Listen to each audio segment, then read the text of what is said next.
ಯೋऽन्तಃ ಪ್ರವಿಶ್ಯ ಮಮ ವಾಚಮಿಮಾಂ ಪ್ರಸುಪ್ತಾಂ ಸಂಜೀವಯತ್ಯಖಿಲಶಕ್ತಿಧರಸ್ವಧಾಮ್ನಾ ಅನ್ಯಾಂಶ್ಚ ಹಸ್ತಚರಣಶ್ರವಣತ್ವಗಾದೀನ್ ಪ್ರಾಣಾನ್ನಮೋ ಭಗವತೆ ಪುರುಷಾಯ ತುಭ್ಯಂ. ಯಾ ವರ್ಣಪದವಾಕ್ಯಾರ್ಥಗದ್ಯಪದ್ಯಸ್ವರೂಪಿಣಿ ವಾಚಿ ನರ್ತಯತು ಕ್ಷಿಪ್ರಂ ಮೇಧಾನ್ ದೇವಿ ಸರಸ್ವತಿ. ಮೂಕಂ ಕರೋತಿ ವಾಚಾಲಂ ಪಂಗುಂ ಲಂಘಯತೆ ಗಿರಿಂ ಯತ್ಕೃಪಾತಮಹಂ ವಂದೇ ಪರಮಾನಂದಮಾಧವಂ. ನಾರಾಯಣಃ ಪರೋ ವ್ಯಕ್ತಾದಂಡಮವ್ಯಕ್ತಸಂಭವಂ ಅಂಡಸ್ಯಾಂತಸ್ತ್ವಿಮೇ ಲೋಕಾಃ ಸಪ್ತದ್ವೀಪಾ ಚ ಮೇದಿನಿ. ಶ್ರುತಿಸ್ಮೃತಿಪುರಾಣಾನಾಂ ಆಲಯಂ ಕರುಣಾಲಯಂ ನಮಾಮಿ ಭಗವತ್ಪಾದಂ ಶಂಕರಂ ಲೋಕಶಂಕರಂ. ನಮಸ್ತಸ್ಮೈ ಭಗವತೆ ಶಂಕರಾಚಾರ್ಯರೂಪಿಣೆ ಯೇನ ವೇದಾಂತ ವಿದ್ಯೇಯಂ ಉದ್ಧೃತ ವೇದಸಾಗರಾತ್. ನನ್ನ ಭಗವದ್ಗೀತಾ ಬಂಧುಗಳೇ, ಈ ಕಾರ್ಯಕ್ರಮದ ಪ್ರಾಯೋಜಕರಾಗಿ ನಿಂತಹ ಶ್ರೀಯುತ ವೆಂಕಟೇಶ್ ಮತ್ತು ಅವರ ಪರಿವಾರದವರೇ, ಎಲ್ಲ ಹಿರಿಯ ಶ್ರೋತೃಗಳೇ, ನನ್ನ ಮತ್ತು ನಿಮ್ಮೆಲ್ಲರ ಹೃನ್ಮಂದಿರವನ್ನು ಬೆಳಗ್ತಾ ಇರುವಂತಹ ಆ ಪರಬ್ರಹ್ಮ ವಸ್ತುವಿಗೆ ಪ್ರಣಾಮಗಳನ್ನು ಸಲ್ಲಿಸ್ತಾ ಇಂದಿನ ಚಿಂತನೆಗೆ ಮುಂದಾಗ್ತಾ ಇದ್ದೇನೆ. ನಿನ್ನೆ ದಿವಸ ನಾವು ರಾಜಸ ಬುದ್ಧಿಯನ್ನು ನೋಡಿದ್ದೇವೆ. ಈ ರಾಜಸ ಬುದ್ಧಿಯಲ್ಲಿ ಇರುವುದು ಎಲ್ಲವುದೂ ಸಹ ಗೊಂದಲವೇ. ಅದಕ್ಕೆ ಯಥಾರ್ಥವನ್ನು ಸ್ವೀಕರಿಸುವ ಶಕ್ತಿ ಇಲ್ಲ. ಹಾಗಾಗಿಯೇ ಭಗವಂತ ಆ ರಾಜಸ ಬುದ್ಧಿಯನ್ನು ಕುರಿತು ಹೇಳ್ತಾನೆ, ಅಯಥಾವತ್ ಪ್ರಜಾನಾತಿ. ಇದ್ದಿದ್ದನ್ನು ಇದ್ದ ಹಾಗೆ ತಿಳಿದುಕೊಳ್ಳೋದಿಲ್ಲ, ಅಸ್ಪಷ್ಟವಾಗಿ ತಿಳಿದುಕೊಳ್ಳುತ್ತದೆ ರಾಜಸ ಬುದ್ಧಿ ಅಂತ ಹೇಳಿ, ಈ ಬುದ್ಧಿಯನ್ನು ಸಾಧಕನಾದವನು ಕಡಿಮೆ ಮಾಡಿಕೊಳ್ಬೇಕು ಎನ್ನುವ ಹಿನ್ನೆಲೆಯಲ್ಲಿ ಇದನ್ನು ತಿಳಿಸಿದಂಥ ಭಗವಂತ ಮುಂದೆ ಈ ಗುಣಕ್ಕಿಂತಲೂ ಹೆಚ್ಚು ಭಯಾನಕವಾದಂಥದ್ದು, ಸಾಧಕನು ತನ್ನ ಜೀವನದಲ್ಲಿ ಒಮ್ಮೆಯೂ ಅದನ್ನು ಆಶ್ರಯಿಸಲೇಬಾರದು ಅಂತಹ ಗುಣವಾದಂತಹ ಆ ತಾಮಸ ಬುದ್ಧಿಯನ್ನು ಕುರಿತು ಮುಂದಿನ 32ನೆಯ ಶ್ಲೋಕದಲ್ಲಿ ಹೇಳ್ತಾನೆ. ಅಧರ್ಮಂ ಧರ್ಮಮಿತಿಯ ಮನ್ಯತೆ ತಮಸಾವೃತ ಸರ್ವಾರ್ಥಾನ್ ವಿಪರೀತಾಂಶ್ಚ ಬುದ್ಧಿಸ್ಸಾ ಪಾರ್ಥ ತಾಮಸಿ. ಅರ್ಜುನ, ಯಾವುದು ತಮೋಗುಣದ ಆವರಣಕ್ಕೆ ಒಳಗಾಗಿ ಅಧರ್ಮವನ್ನು ಧರ್ಮ ಎಂತಲೂ ಜ್ಞೇಯವಾದಂತಹ ಸರ್ವ ವಿಷಯಗಳನ್ನು ತಲೆ ಕೆಳಗಾಗಿ ಅಂದರೆ ಹಿಂದು ಮುಂದಾಗಿ ಅಂದರೆ ವಿರುದ್ಧವಾಗಿ ತಿಳಿದುಕೊಳ್ತದೋ ಅದು ತಾಮಸ ಬುದ್ಧಿ. ಇದಿಷ್ಟು ಈ ಶ್ಲೋಕದ ಶಬ್ದಶಃ ಅರ್ಥ. ಬುದ್ಧಿಯ 3ನೆಯ ಪ್ರಕಾರವನ್ನು ಈ ಶ್ಲೋಕದಲ್ಲಿ ಭಗವಂತ ಹೇಳ್ತಾನೆ. ಈ ಹಿಂದೆ ಸಾಕಷ್ಟು ಸಲ ಹೇಳಿದ್ದೇನೆ, ರಾಜಸ ತಾಮಸ ಗುಣಗಳಿಗೆ ಸಂಬಂಧಪಟ್ಟಿದ್ದನ್ನು ಹೇಳುವುದು ಬಿಡುವುದಕ್ಕೆ, ಸಾತ್ವಿಕ ಗುಣಗಳಿಗೆ ಸಂಬಂಧಪಟ್ಟಿದ್ದನ್ನು ಹೇಳುವುದು ಆಶ್ರಯಿಸುವುದಕ್ಕೆ. ಯಾಕೆ ಇದನ್ನು ಪದೇ ಪದೇ ಹೇಳ್ತೀರಿ ಅಂತ ಕೆಲವು ಜನರಿಗೆ ಸಂಶಯ ಬರಬಹುದು. ಗೀತೆ ಕೇವಲ ಮನರಂಜನೆಗಾಗಿ, ಸಭೆಯನ್ನು ರಂಜಿಸುವುದಕ್ಕಾಗಿ, ವಿನೋದಕ್ಕಾಗಿ ಹೊರಟ ಗ್ರಂಥ ಅಲ್ಲ. ಇದು ಅಧ್ಯಾತ್ಮ ಸಾಧಕರ ಕೈದೀವಿಗೆ.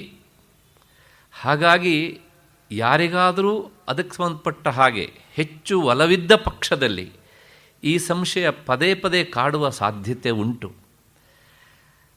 ಆ ಹಿನ್ನೆಲೆಯಲ್ಲಿ ರಾಜಸಿಕ ತಾಮಸಿಕ ಗುಣವನ್ನು ಬಿಡೋದಕ್ಕೋಸ್ಕರ ಭಗವಂತ ಹೇಳಿದ್ದಾನೆ ಅನ್ನೋದು ಗೀತೆಯನ್ನು ತಿಳಿಸುವಂಥವನ ಕರ್ತವ್ಯ. ಹಾಗಾಗಿ ಮತ್ತೆ ಮತ್ತೆ ಹೇಳ್ತಿದ್ದೇನೆ. ಏಕೆಂದರೆ ಯಾವತ್ತೋ ಒಂದು ದಿವಸ ಆ ಸಂಶಯ ಕಾಡುತ್ತೆ. ಹಾಗಾಗಿ ಅದಕ್ಕಿಂತ ಹೆಚ್ಚಿಗೆ ಈ ರಾಜಸಿಕ ಮತ್ತು ತಾಮಸಿಕ ಗುಣಗಳು ಸಾಮಾನ್ಯ ಜನರಿಗೆ ಏನೂ ಅನರ್ಥ ಮಾಡದೇ ಇದ್ರೂ ಸಹ, ಮಾಡೋ ಇದ್ದರು ಅಂದರೆ ಯಾಕೆ ಹೇಳಿದ್ರೆ ಮಾಡಿದ್ದು ಗೊತ್ತಾಗೋದಿಲ್ಲ ಅವರಿಗೆ. ಹಾಗಾಗಿ ಆದರೆ ಸ್ವಲ್ಪ ಸಾಧನೆಯನ್ನು ಇಟ್ಕೊಂಡಂಥವರಿಗೆ ಈ ಬುದ್ಧಿಗಳು ಮಾಡುವಂಥ ಚೇಷ್ಟೆ ಸ್ಪಷ್ಟ ಮನವರಿಕೆ ಆಗುತ್ತೆ. ಹಾಗಾಗಿ ಇದನ್ನು ತಾನು ಹೇಗೆ ನಿಯಂತ್ರಿಸಿಕೊಳ್ಬೇಕು ಅನ್ನೋದನ್ನು ಆತ ಮತ್ತೆ ಮತ್ತೆ ತನ್ನೊಳಗೆ ತಾನು ವಿಚಾರ ಮಾಡಿಕೊಳ್ಬೇಕಾಗತ್ತೆ. ಒಂದು ಹಂತದವರೆಗೆ ಮಾತ್ರ ಇದೆಲ್ಲವೂ ನಮಗೆ ಪುಸ್ತಕ ಸಹಾಯದಿಂದ ಸಿಗತ್ತೆ. ಮುಂದೆ ಮುಂದೆ ಹೋಗ್ತಾ ಹೋಗ್ತಾ ಗೀತೆಯ ಆಳಕ್ಕೆ ಇಳಿದ ಹಾಗೆ ಎಲ್ಲೋ ಒಂದು ಕಡೆಗೆ ಏಕಾಂತದಲ್ಲಿ ಕುಳಿತು ನೀನು ಚಿಂತನೆ ಮಾಡು, ಇದನ್ನೆಲ್ಲವನ್ನೂ ಸಹ ಜನಸಂದಣಿಯಿಂದ ನೀನು ಕಲಿಯಲಾರೆ, ಅಲ್ಲಿ ಮಾಡಲಾರೆ, ಸ್ವಲ್ಪ ಏಕಾಂತಕ್ಕೆ ಹೋಗು ಎನ್ನುವಂಥ ಮಾತನ್ನು ನೇರವಾಗಿ ಹೇಳದೇ ಇದ್ದರೂ ಪರ್ಯಾಯವಾಗಿ ಭಗವಂತ ಹೇಳ್ತಾನೆ. ಆ ಹಿನ್ನೆಲೆಯಲ್ಲಿ ಇದನ್ನೆಲ್ಲ ನಾವು ನಮ್ಮೊಳಗೆ ಅಬ್ಸರ್ವೇಷನ್ ಅಂತ ಏನು ಹೇಳ್ತೇವಲ್ಲ, ಹಾಗೆ ಮಾಡ್ಕೊಳ್ಬೇಕು ಅಂತಾದಾಗ ಈ ಸೂಕ್ಷ್ಮವಾದ ವಿಚಾರಗಳು ನಮಗೆ ಗೊತ್ತಿರಬೇಕಾಗ್ತದೆ. ಅಷ್ಟು ಹಿನ್ನೆಲೆಯಲ್ಲಿ ಈ ಎರಡು ಗುಣಗಳನ್ನು ಬಿಡೋದಕ್ಕೋಸ್ಕರ ಹೇಳ್ತಾನೆ. ಹಾಗೆ ಈ ತಾಮಸ ಬುದ್ಧಿ ಏನು ಮಾಡ್ತದೆ ಅಂದರೆ, ಬುದ್ಧಿಯಲ್ಲಿ ತಮೋಗುಣ ಹೆಚ್ಚಾದಾಗ ಎಲ್ಲವೂ ಸಹ ವಿಪರೀತವಾಗಿಯೇ ಕಾಣ್ತವಂತೆ. ಸರಿಯಾದದ್ದು ತಪ್ಪಾಗಿ ಕಾಣ್ತದೆ, ತಪ್ಪಾದದ್ದು ಸರಿಯಾಗಿ ಕಾಣ್ತದೆ. ಅಧರ್ಮ ಧರ್ಮವಾಗಿ ಕಾಣುತ್ತದೆ, ಧರ್ಮ ಅವನಿಗೆ ಅಧರ್ಮವಾಗಿ ಕಾಣುತ್ತದೆ. ವಿಪರೀತವಾಗಿ ತೋರುವುದೇ ಈ ತಾಮಸ ಬುದ್ಧಿಯ ಲಕ್ಷಣ. ಇದಕ್ಕೆ ನಾನು ಒಂದೆರಡು ಪುರಾಣದ ಉದಾಹರಣೆಯನ್ನು ಕೊಡ್ತೇನೆ. ಆ ತಾಮಸ ಬುದ್ಧಿ ಹೆಚ್ಚಾದಾಗ ಏನಾಗುತ್ತೆ ಅನ್ನೋದಕ್ಕೆ. ಇವತ್ತು ಪರಸ್ತ್ರೀ ಹರಣ ಎನ್ನುವುದು ದೊಡ್ಡ ಅಪರಾಧ. ಮಾಧ್ಯಮಗಳಲ್ಲಿ ಪತ್ರಿಕೆಗಳಲ್ಲಿ ಎಲ್ಲ ನಾವು ನೋಡ್ತೇವೆ. ಕಾನೂನು ಇಷ್ಟು ಬಲವಾಗಿದೆ. ಆದರೂ ಸಹ ಅದಕ್ಕೆ ಸಂಬಂಧಪಟ್ಟ ಹಾಗೆ ಎಷ್ಟೆಲ್ಲ ಅನಾಚಾರಗಳು ನಡೆಯುವುದನ್ನು ನಾವು ದಿನ ಬೆಳಗಾದರೆ ಮಾಧ್ಯಮಗಳಲ್ಲಿ ನೋಡ್ತಾ ಇರ್ತೇವೆ. ಯಾಕೆ ಹೀಗೆ? ನಮ್ಮ ಶಾಸ್ತ್ರ ಮೊದಲಿನಿಂದಲೂ ಏನು ಹೇಳುತ್ತೆ ಕೇಳಿದರೆ, ಪರಸ್ತ್ರೀಯರನ್ನು ತಾಯಿಯಂತೆ ಕಾಣು ಅಂತ ಹೇಳಿದರು. ಅಂದರೆ ನೀನು ನಿನ್ನ ಸಂಗಾತಿಯೊಂದಿಗೆ ಮಾತ್ರ ಭೌತಿಕ ಸುಖವನ್ನು ಅನುಭವಿಸಬೇಕೆ ಅಷ್ಟೇ ಹೊರತೂ ಸಹ ಬೇರೆ ಸ್ತ್ರೀಯರನ್ನು ಆ ರೀತಿಯಲ್ಲಿ ಕಾಣುವುದು ಶಾಸ್ತ್ರ ನಿಷಿದ್ಧ ಅಂತ. ಆದರೂ ಇಷ್ಟೆಲ್ಲ ಇವತ್ತು ನಾವು ಮುಂದುವರೆದಿದ್ದೇವೆ. ಅಂದು ಶಾಸ್ತ್ರಕಾರರು ಹೇಳುವಾಗ ಲೋಕ ಅಂದರೆ ಸಮಾಜ ಇಷ್ಟೆಲ್ಲ ವಿದ್ಯಾವಂತರನ್ನು ಕಂಡಿರಲಿಲ್ಲ. ಇವತ್ತು ವಿದ್ಯಾವಂತರು ಇಲ್ಲದೇ ಇರುವಂಥ ಊರುಗಳೇ ಇಲ್ಲ, ನಗರಗಳಂತೂ ಇಲ್ಲವೇ ಇಲ್ಲ. ಆದರೆ ಇಂಥ ಅನಾಚಾರಗಳು ನಡೆಯದೇ ಇರುವಂಥ ಸ್ಥಳಗಳೂ ಇಲ್ಲ. ಅಂದರೆ ಇಂದು ನಾವು ಕಲಿತಾ ಇರುವಂಥ ವಿದ್ಯೆ ನಮಗೆ ವಿವೇಕವನ್ನು ಕೊಡ್ತಾ ಇಲ್ಲ ಅನ್ನೋದು ಸ್ಪಷ್ಟ ತಾನೆ. ಯಾವಾಗ ವಿದ್ಯೆ ಕೇವಲ ಹೊಟ್ಟೆಪಾಡಿಗೆ ಅಂತ ಅಷ್ಟೇ ಆಗುತ್ತೋ, ಹೊಟ್ಟೆ ಇರೋದು ಕೆಳಗಲ್ವಾ, ತಲೆ ಇರೋದು ಮೇಲಲ್ವಾ, ಆಗೇನು ಮಾಡುತ್ತೆ ಕೇಳಿದ್ರೆ ತಲೆ ಕೆಲಸ ಮಾಡೋದಿಲ್ಲ. ಆದರೆ ಪ್ರಾಚೀನರು ಏನು ಹೇಳಿದರು ಕೇಳಿದರೆ, ವಿದ್ಯೆ ಹೊಟ್ಟೆಗಾಗಿ ಅಲ್ಲ, ವಿದ್ಯೆ ತಲೆಗಾಗಿ ಅಂತ. ಯಾಕೆ ಅಂದರೆ ಇಡೀ ದೇಹದ ನರನಾಡಿಗಳನ್ನು ನಿಯಂತ್ರಿಸುವ, ಪ್ರೇರಿಸುವ ಶಕ್ತಿಯನ್ನು ಕೊಡುವಂಥ ನರಮಂಡಲ ಇರುವುದೇ ಇಲ್ಲಿ. ಹಾಗಾಗಿ ನಿನ್ನ ಬುದ್ಧಿಗೆ ಒಳ್ಳೆಯ ಆಹಾರವನ್ನು ಕೊಡು ಅಂತ. ಆಗೇನಾಗುತ್ತೆ ಕೇಳಿದರೆ ವ್ಯಕ್ತಿ ಸ್ವಚ್ಛನಾಗ್ತಾನೆ. ವ್ಯಕ್ತಿ ಸ್ವಚ್ಛನಾದಾಗ ಸಮಾಜ ಸ್ವಚ್ಛವಾಗತ್ತೆ ಅಂತ. ಆದರೆ ಇವತ್ತು ನಾವೇನು ಮಾಡಿದ್ವಿ ಕೇಳಿದರೆ, ಕುಂತ್ರೆ ನಿಂತರೆ ವೇದಿಕೆಯಿಂದ ಭಾಷಣಗಳು ಪುಂಖಾನುಪುಂಖವಾಗಿ ಬರ್ತವೆ. ಸಮಾಜ ಸುಧಾರಣೆ ಆಗಬೇಕು, ಸಮಾಜ ಸುಧಾರಣೆ ಆಗಬೇಕು ಅಂತ. ವ್ಯಕ್ತಿ ಸುಧಾರಣೆ ಆಗಬೇಕು ಅಂತ ಯಾರೂ ಹೇಳೋದಿಲ್ಲ. ನೋಡಿ, ಈ ಗೋಡೆ ಇದೆ, ಈ ಗೋಡೆಯ ಒಳಗೆ ಇಟ್ಟಿಗೆಗಳಿವೆ. ಆ ಇಟ್ಟಿಗೆಗಳು ಎಲ್ಲವೂ ತಮ್ಮ ತಮ್ಮ ಜಾಗದಲ್ಲಿ ಸರಿಯಾಗಿ ಕುಳಿತರೆ ಮಾತ್ರ ಗೋಡೆಯ ಫಿನಿಷಿಂಗ್ ಬಹಳ ಚೆನ್ನಾಗಿ ಬರುತ್ತೆ.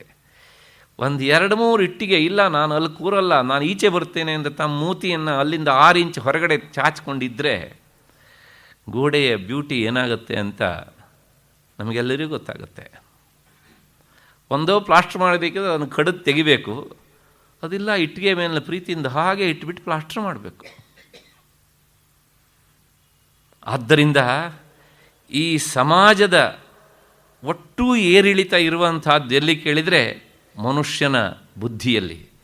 ಆ ಬುದ್ಧಿ ಅದು ಸಾತ್ವಿಕ ಬುದ್ಧಿ ಆದಾಗ ಸಮಾಜ ಅತ್ಯಂತ ಹಿತಕರವಾಗಿ ಚಲಿಸ್ತಾ ಇರುತ್ತೆ. ರಾಜಸಿಕ ಆದಾಗ ಸ್ವಲ್ಪ ವ್ಯತ್ಯಾಸ ಆಗುತ್ತೆ, ತಾಮಸಿಕವಾದಾಗ ಅದು ಪೂರ್ತಿ ವ್ಯತ್ಯಾಸ ಆಗುತ್ತೆ.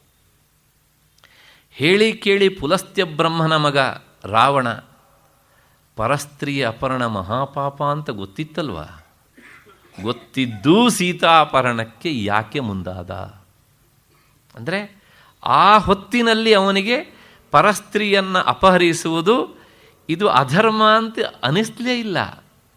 ನನ್ನ ತಂಗಿಗೆ ಈತ ಶಿಕ್ಷೆ ಕೊಟ್ಟಿದ್ದರಿಂದ ಅವನ ಹೆಂಡತಿಯನ್ನು ಅಪಹರಿಸುವುದು ಧರ್ಮ ಅಂತ ಭಾವಿಸಿದ. ಯಾಕೆಂದರೆ ಅವನ ಬುದ್ಧಿಯನ್ನು ತಮೋಗುಣ ಅಷ್ಟರ ಮಟ್ಟಿಗೆ ಆವರಿಸಿತ್ತು.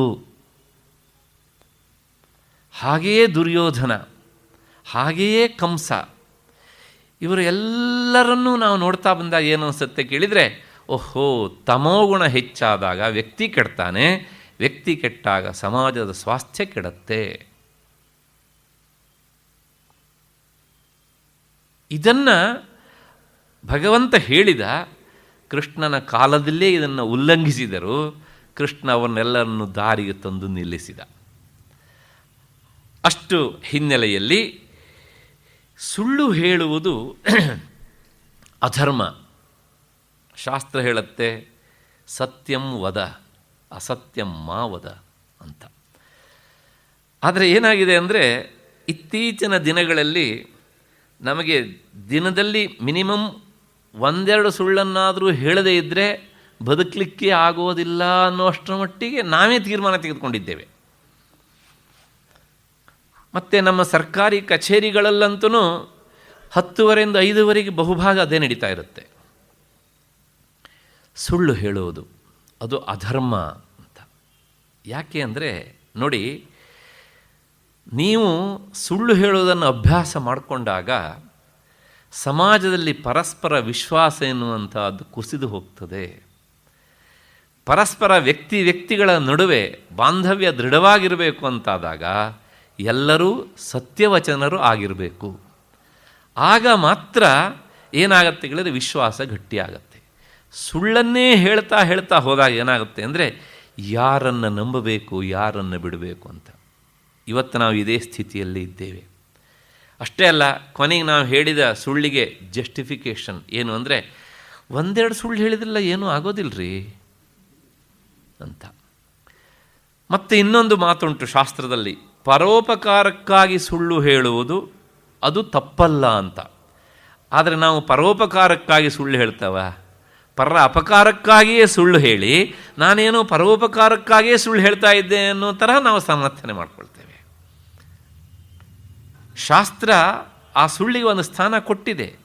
ನೀನು ಹೇಳುವ ಸುಳ್ಳಿನಿಂದ 10 ಜನಕ್ಕೆ ಅನುಕೂಲ ಆಗತ್ತೆ ಅಂತಾದರೆ, ನಿನಗದರಿಂದ ನಷ್ಟ ಆಗತ್ತೆ ಅಂತಾದರೆ ಅದನ್ನು ಸತ್ಯ ಅಂತ ಭಾವಿಸುವಂಥ. ಆದರೆ ನಾವು ಈ ವಿಚಾರವನ್ನು ಬಹಳ ಅಗ್ಗವಾಗಿ ತೆಗೆದುಕೊಂಡಿದ್ದೇವೆ. ಯಾವ್ಯಾವುದೋ ಮಾಡಿದ ಕೆಲಸಕ್ಕೆಲ್ಲ ನಾವು ಸುಳ್ಳು ಹೇಳಿ ಅದನ್ನು ಸತ್ಯ ಅಂತ ನಾವು ಮುಖವಾಡ ಹಾಕಿ ಇರಿಸ್ತೇವೆ ಅಂತ. ಆದರೆ ಶಾಸ್ತ್ರ ಹೇಳುತ್ತೆ, ಸಮೂಲೋವಾ ಏಷ ಪರಿಶುಷ್ಯತಿ ಯೋ ಅನೃತಂ ಅಭಿವದತಿ. ಒಬ್ಬ ವ್ಯಕ್ತಿ ಸುಳ್ಳು ಹೇಳಿದರೆ ಸಮೂಲ, ಅವನ ಮೂಲ ಅಂದರೆ ಹಿರಿಯರಿದ್ದಾರಲ್ಲ, ಸತ್ತು ನರಕನೋ ಸ್ವರ್ಗನೋ ಸೇರಿರ್ತಾರಲ್ಲ, ಅವರಿಗೂ ಸಹ ಇವನು ಹೇಳಿದ ಸುಳ್ಳು ಅಂಟತ್ತಂತೆ.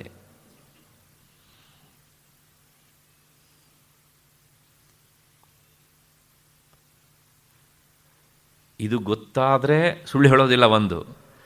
ಇದು ಗೊತ್ತಾದ ಮೇಲೂ ಸುಳ್ಳು ಹೇಳ್ತಾರೆ ಅಂದರೆ ಅವರ ಬುದ್ಧಿಗೆ ಇದು ಹೋಗದೇ ಇರುವಷ್ಟು ತಮೋಗುಣ ಬಲವಾಗಿ ಹಿಡಿದಿದೆ ಅಂತ ಅರ್ಥ. ಇದು ಅಪೌರುಷೇಯವಾದ ವೇದವಾಣಿಯ ಮಾತು ಇದು. ಅದಕ್ಕೆ ಇದನ್ನು ಹೇಳಿ ಏನೂ ಆಗಬೇಕಾದದ್ದಿಲ್ಲ. ಹಾಗಾಗಿ ಸುಳ್ಳು ಎನ್ನುವಂಥದ್ದು ಅದು ಅವನನ್ನು ಹಾಳು ಮಾಡುತ್ತೆ, ಅವನ ಹಿರಿಯರನ್ನೂ ಸಹ ಹಾಳು ಮಾಡುತ್ತೆ. ಇನ್ನವರನ್ನ ಮುಂದಿನವರನ್ನು ಹಾಳು ಮಾಡುತ್ತೋ ಇಲ್ಲೋ ಅಂತ ಮತ್ತೆ ಹೇಳಬೇಕಾದ್ದಿಲ್ಲ. ಸತ್ತು ಹೋದವ್ರನ್ನೇ ಹಾಳು ಮಾಡುತ್ತೆ ಅಂದರೆ ಮತ್ತೆ ನಾವು ಬದುಕಿದವ್ರನ್ನ ಹಾಳು ಮಾಡದೇ ಇರುತ್ತಾ? ಇಷ್ಟರ ಮಟ್ಟಿಗೆ ಸುಳ್ಳು ಹೇಳುವುದು ತಪ್ಪು ಅನ್ನೋದನ್ನು ಶ್ರುತಿ ಹೇಳುತ್ತೆ. ಆ ಹಿನ್ನೆಲೆಯಲ್ಲಿ ಭಗವಂತ ಹೇಳ್ತಾನೆ, ಈ ತಾಮಸ ಬುದ್ಧಿ ಅದು ಅಧರ್ಮವನ್ನೇ ಧರ್ಮ ಅಂತ ಭಾವಿಸುವಷ್ಟರ ಮಟ್ಟಿಗೆ ನಮಗೆ ಪ್ರಚೋದನೆ ಮಾಡುತ್ತೆ. ಇಷ್ಟೆಲ್ಲ ತಾಮಸ ಬುದ್ಧಿ ಕೆಲಸ ಮಾಡ್ತಾ ಇದ್ರೂ ಸಹ ಮುಂದುವರೆದು ಏನು ಮಾಡುತ್ತೆ ಕೇಳಿದರೆ, ಎಲ್ಲವೂ ವ್ಯತ್ಯಾಸ ಇದು ಮಾಡೋದು. ಧರ್ಮವನ್ನು ಅಧರ್ಮ, ಅಧರ್ಮವನ್ನು ಧರ್ಮ, ಸತ್ಯವನ್ನು ಸುಳ್ಳು, ಸುಳ್ಳನ್ನು ಸತ್ಯ ಅಂತ ಎಲ್ಲ ವಿಪರೀತವಾಗಿ ಪ್ರೇರಣೆ ಕೊಡುತ್ತೆ. ಮತ್ತಷ್ಟೇ ಅಲ್ಲ, ಅನಿತ್ಯವಾದದ್ದನ್ನು ನಿತ್ಯ ಅಂತ ಭಾವಿಸುವ ಹಾಗೆ ಪ್ರೇರಣೆ ಕೊಡುತ್ತೆ, ನಿತ್ಯವಾದದ್ದನ್ನು ಅನಿತ್ಯ ಅಂತ ತಿಳಿಸ್ತಾ ಇರುತ್ತೆ. ಅನಿತ್ಯವಾದ ದೇಹವೇ ಸತ್ಯ ಎನ್ನುವಷ್ಟರ ಮಟ್ಟಿಗೆ ಬುದ್ಧಿಯನ್ನು ಬೆಳೆಸ್ತಾ ಹೋಗುತ್ತೆ. ಮತ್ತು ನಿತ್ಯವಾದ ಆತ್ಮವಸ್ತು ಇಲ್ಲ ಅಥವಾ ಅವನು ಅನಿತ್ಯ ಎನ್ನುವಂಥ ಭಾವನೆ ಬರುವ ಹಾಗೆ ಈ ತಾಮಸ ಬುದ್ಧಿ ಮಾಡುತ್ತೆ. ಹಾಗಾಗಿ ಇನ್ನೂ ಮುಂದೆ ಹೇಳ್ತಾ ಹೋದರೆ ಅಹಿತವನ್ನು ಹಿತವಾಗಿ, ಹಿತವನ್ನು ಅಹಿತವಾಗಿ, ಈ ರೀತಿಯಾಗಿ ಎಲ್ಲವನ್ನೂ ಸಹ ವಿಪರೀತವಾಗಿಯೇ ಮಾಡ್ತಾ ಹೋಗುತ್ತೆ ಈ ತಾಮಸ ಬುದ್ಧಿ. ಅಷ್ಟು ಹಿನ್ನೆಲೆಯಲ್ಲಿ ಅಧರ್ಮಂ ಧರ್ಮಮಿತಿಯ ಮನ್ಯತೆ ತಮಸಾವೃತ ಸರ್ವಾರ್ಥಾನ್ ವಿಪರೀತಾಂಶ್ಚ. ಅಲ್ಲಿ ಭಗವಂತ ಒಂದು ಶಬ್ದ ಹೇಳ್ತಾನೆ, ಸರ್ವಾರ್ಥಾನ್ ಅಂತ. ಎಲ್ಲವನ್ನೂ ಸಹ ಒಂದು ವಸ್ತುವಿಗೆ ಸೀಮಿತ ಅಲ್ಲ, ಪ್ರತಿ ಒಂದನ್ನು ಅದು ವಿರುದ್ಧವಾದ ತಿಳುವಳಿಕೆಯಲ್ಲೇ ನಮ್ಮ ಮುಂದೆ ತಂದು ನಿಲ್ಲಿಸುತ್ತೆ. ಅಷ್ಟು ಹಿನ್ನೆಲೆಯಲ್ಲಿ ಇದು ತಾಮಸಿಕ ಬುದ್ಧಿ. ಹಾಗಾಗಿ ಸಾಧಕನಾದವನು ಇದನ್ನು ಕಡಿಮೆ ಮಾಡಿಕೊಳ್ಬೇಕು ಎನ್ನುವಂಥದ್ದು ಈ ಶ್ಲೋಕದ ಅರ್ಥ. ಮತ್ತು ಇಲ್ಲಿಗೆ ಈ ಬುದ್ಧಿಗೆ ಸಂಬಂಧಪಟ್ಟ ತ್ರೈವಿಧ್ಯದ ವಿಚಾರ ಆಯಿತು. ಮುಂದೆ ಧೃತಿಯಲ್ಲಿರುವಂಥ ತ್ರೈವಿಧ್ಯವನ್ನು ಭಗವಂತ ತಿಳಿಸ್ಕೊಡ್ಲಿಕ್ಕೆ ಮುಂದಾಗ್ತಾನೆ. ಧೃತ್ಯ ಯಯ ಧಾರಯತೆ ಮನಃಪ್ರಾಣೇಂದ್ರಿಯ ಕ್ರಿಯಾ ಯೋಗೇನಾವ್ಯಭಿಚಾರಿಣ್ಯ ಧೃತಿ ಸಾ ಪಾರ್ಥ ಸಾತ್ವಿಕಿ. ಚಿತ್ತದ ಏಕಾಗ್ರತೆ ಎಂಬ ಯೋಗದಿಂದ ಅವ್ಯಭಿಚರಿತವಾದ, ಅಂದರೆ ಅನ್ಯ ವಿಷಯಕ್ಕೆ ಹೋಗಿ ಏರುಪೇರನ್ನು ಪಡೆಯದೇ ಇರುವಂತಹ ಯಾವ ಧೃತಿಯಿಂದ ಮನಸ್ಸು, ಪ್ರಾಣ ಮತ್ತು ಇಂದ್ರಿಯಗಳನ್ನು ಅವುಗಳ ವ್ಯಾಪಾರದಲ್ಲಿ ತೊಡಗಿಸುವಂತೆ ಮಾಡುತ್ತೋ ಅಥವಾ ಹಾಗೆ ಮಾಡ್ತಾನೋ ಅಂತಹ ಧೃತಿ ಸಾತ್ವಿಕವಾದ ಧೃತಿ. ಇದಿಷ್ಟು ಈ ಶ್ಲೋಕದ ಅರ್ಥ.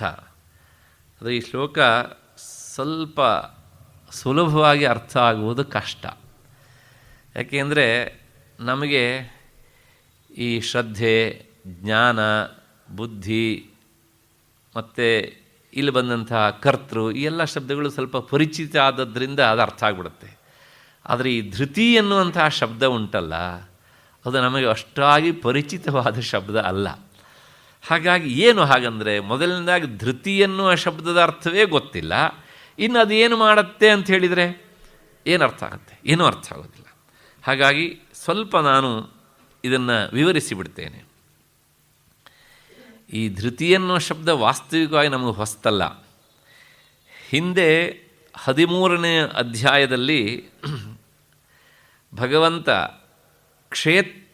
ಕ್ಷೇತ್ರಜ್ಞ ಅಂತ 2 ವಿಚಾರವನ್ನು ಹೇಳ್ತಾ ಇದಿಷ್ಟು ಕ್ಷೇತ್ರ ಅಂತ ಹೇಳ್ತಾ ಇದ್ದಾಗ ಆ ಕ್ಷೇತ್ರದ ಸ್ವರೂಪವನ್ನು ಹೇಳುವಾಗ ಧೃತಿ ಎನ್ನುವಂಥ ಶಬ್ದವನ್ನು ಪ್ರಯೋಗ ಮಾಡಿದ್ದಾನೆ. ನಾವು ಅದನ್ನು ಬಹಳ ಹಿಂದೆ ಕೇಳಿದ್ದೇವೆ, ಹಾಗಾಗಿ ಮರೆತಿದ್ದೇವೆ. ಇಚ್ಛಾ ದ್ವೇಷ ಸುಖಂ ದುಃಖಂ ಸಂಘಾತಶ್ಚೇತನಾ ಧೃತಿ ಏತತ್ ಕ್ಷೇತ್ರಂ ಸಮಾಸೇನ ಸವಿಕಾರ ಮುದಾಹೃತಂ. ಪ್ರಾಯಶಃ 6ನೇ ಶ್ಲೋಕ ಇರಬೇಕು 13ನೇ ಅಧ್ಯಾಯದಲ್ಲಿ. ಇವೆಲ್ಲವೂ ಸಹ ಕ್ಷೇತ್ರ ಅಂದರೆ ಶರೀರದ ಗುಂಪಿಗೆ ಸೇರ್ತವೆ ಅಂತ ಹೇಳಿದ್ದ. ಅಲ್ಲಿ ಧೃತಿ ಎನ್ನುವಂಥ ಶಬ್ದ ಬಂದಿತ್ತು. ಧೃತಿ ಅಂದರೆ ಏನು ಹಾಗಂದರೆ, ಅಂದರೆ ಈ ಶರೀರ ಮತ್ತು ಇಂದ್ರಿಯ ಮನಸ್ಸುಗಳ ಸಮತೋಲನವನ್ನು ಕಾಯ್ದುಕೊಳ್ಳುವಂತಹ ಮನಸ್ಸಿನ ಒಂದು ವೃತ್ತಿ. ನಾವು ಕುಳಿತಲ್ಲಿಂದ ಏಳುತ್ತೇವೆ, ಕೆಲವು ಸಲ ನಿಂತವರು ಕುಳಿತುಕೊಳ್ಳುತ್ತೇವೆ. ಹಾಗೆ ಕುಳಿತಲ್ಲಿಂದ ಏಳುವಾಗ ನಮ್ಮ ಶರೀರ ಒಲೆದು ಬಿದ್ದು ಹೋಗ್ಬೋದಲ್ಲ, ಯಾಕೆ ಬಿದ್ದು ಹೋಗೋದಿಲ್ಲ? ನಡೆದಾಡುವಾಗ ನಿನ್ನೆ ದಿವಸ ಒಬ್ಬ ಎಡಬಿಡಂಗಿ ಪ್ರಶ್ನೆ ಕೇಳಿದ್ನಲ್ಲ, ಒಂದು ಕಾಲು ಮುಂದೆ ಒಂದು ಕಾಲು ಹಿಂದೆ ಹೋಗುತ್ತೆ ಅಂತ. ಹಾಗಾದಾಗ್ಲೂ ಸಹ ಕಾಲಿಗಿಂತ ಮೇಲೆ ಎಷ್ಟೋ ಭಾರ ಉಂಟು, ಆದರೂ ಸಹ ಈ ದೇಹ ಕುಸಿದು ಬೀಳೋದಿಲ್ಲ. ಯಾಕೆ ಬೀಳೋದಿಲ್ಲ ಅಂದರೆ ಇದನ್ನೇ ಶಾಸ್ತ್ರ ಹೇಳುತ್ತೆ ಧೃತಿ ಅಂತ. ಅಂದರೆ ಒಂದು ರೀತಿಯಲ್ಲಿ ಹೇಳಬೇಕು ಅಂದರೆ ಸೆಲ್ಫ್ ಕಮಾಂಡ್ ಅಂತ ಹೇಳ್ತೇವಲ್ಲ, ಇನ್ನೂ ಸುಲಭವಾಗಿ ಹೇಳಬೇಕು ಅಂದರೆ ಬ್ಯಾಲೆನ್ಸ್.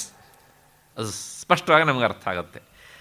ಸೈಕಲನ್ನು ಬರೀತಾ ಹೇಗೆ ನಿಲ್ಲಿಸಿದ್ರೆ ಬಿದ್ದೋಗುತ್ತೆ, ಆದರೆ ಹತ್ಕೊಂಡು ಹೋಗ್ತಾ ಇದ್ದರೆ ಹೋಗ್ತಾ ಇರುತ್ತೆ. ಯಾಕೆ ಅಂದರೆ ಬ್ಯಾಲೆನ್ಸ್ ಅಲ್ವಾ? ಹೀಗೆ ಈ ನಮ್ಮ ಶರೀರ ಮತ್ತು ಮನಸ್ಸು, ಇಂದ್ರಿಯ ಇವುಗಳೆಲ್ಲವನ್ನೂ ಸಹ ನಿಯಂತ್ರಣದಲ್ಲಿ ಇರಿಸಿಕೊಳ್ಳುವಂತಹ ಮನಸ್ಸಿನ ಒಂದು ರೀತಿಯ ಶಕ್ತಿ, ಅದನ್ನು ವೃತ್ತಿ ಅಂತ ಶಾಸ್ತ್ರ ಕರೀತದೆ. ಅದಕ್ಕೆ ಧೃತಿ ಅಂತ ಹೆಸರು. ಮನುಷ್ಯನ ಈ ಶರೀರ, ಮನಸ್ಸು ಮತ್ತು ಈ ಪ್ರಾಣ ಇವೆಲ್ಲ ಇದ್ದಾವಲ್ಲ, ಇವೆಲ್ಲಗಳಿಗೂ ಸಹ ಕೆಲವು ಸಹಜವಾದ ಕ್ರಿಯೆಗಳಿರ್ತವೆ. ನಾವು ಅದನ್ನು ಸೂಕ್ಷ್ಮವಾಗಿ ಗಮನಿಸೋದಿಲ್ಲ. ಅಂದರೆ ಕ್ರಿಯೆಗಳನ್ನು ಅವುಗಳ ಸಹಜವಾದಂಥ ಚಟುವಟಿಕೆ. ನಾವು ಗಮನಿಸದೇ ಇರಲಿ, ಅವು ಕೆಲಸ ಮಾಡ್ತಾನೇ ಇರ್ತವೆ. ಉದಾಹರಣೆಗೆ ದೇಹಕ್ಕೆ ಕೆಲವು ಸಹಜವಾದ ಕ್ರಿಯೆಗಳಿರ್ತವೆ. ನಾವು ಕುಳಿತಿರ್ತೇವೆ, ನಮ್ಮ ಕೈಯೇನೋ ಹೀಗೇನೋ ಮಾಡ್ತಾ ಇರ್ತೇವೆ. ನಾವು ಕೂತಿರ್ತೇವೆ, ಕಾಲನ್ನು ಹೀಗೆ ಹಿಂದೆ ಮುಂದೆ ಮಾಡ್ತಾ ಇರ್ತೇವೆ. ಯಾಕೆ ಮಾಡಿದ್ರಿ ಅಂತ ಕೇಳಿ ಉತ್ತರ ಇಲ್ಲ. ಇದನ್ನೇ ಶರೀರ ಚೇಷ್ಟೆ ಗೊತ್ತಾನೆ. ಹಾಗೆ ಅಂತ ನಾವೇನು ಅದನ್ನು ಉದ್ದೇಶಪೂರ್ವಕವಾಗಿ ಮಾಡಲಿಲ್ಲ. ನಮ್ಮ ಮನಸ್ಸು ಆ ಚಟುವಟಿಕೆ ಅಂದರೆ ಸಂಚಲನದ ಜೊತೆಗೆ ಒಂದಾಗಿಯೂ ಇಲ್ಲ, ಆದರೆ ಅದು ಆಗ್ತಾನೇ ಇರುತ್ತೆ. ಯಾಕಾಗತ್ತೆ? ನಮ್ಮ ಹತ್ರ ಉತ್ತರ ಇಲ್ಲ. ಅಂದರೆ ಅದು ದೇಹದ ಸಹಜವಾದ ಒಂದು ಚಟುವಟಿಕೆ ಅಲ್ವಾ? ಹಾಗೆಯೇ ಇಂದ್ರಿಯಗಳು, ಈ ಇಂದ್ರಿಯಗಳು ಏನು ಮಾಡ್ತವೆ ಅಂದರೆ ಏನಾದರೂ ಒಂದನ್ನು ಮಾಡ್ತಾನೇ ಇರ್ತವೆ. ನಾವು ದಾರಿಯಲ್ಲಿ ಹೋಗ್ತಾ ಇರ್ತೇವೆ, ದೃಷ್ಟಿಪೂತಂ ನೆಸೇತ್ ಪಾದಂ, ಎಲ್ಲಿ ಹೆಜ್ಜೆ ಇಡ್ತೇವೋ ಅಲ್ಲಿ ನೋಡಿಕೊಂಡು ಹೆಜ್ಜೆ ಇಟ್ಕೊಂಡು ಹೋಗಬೇಕು ನಾವು.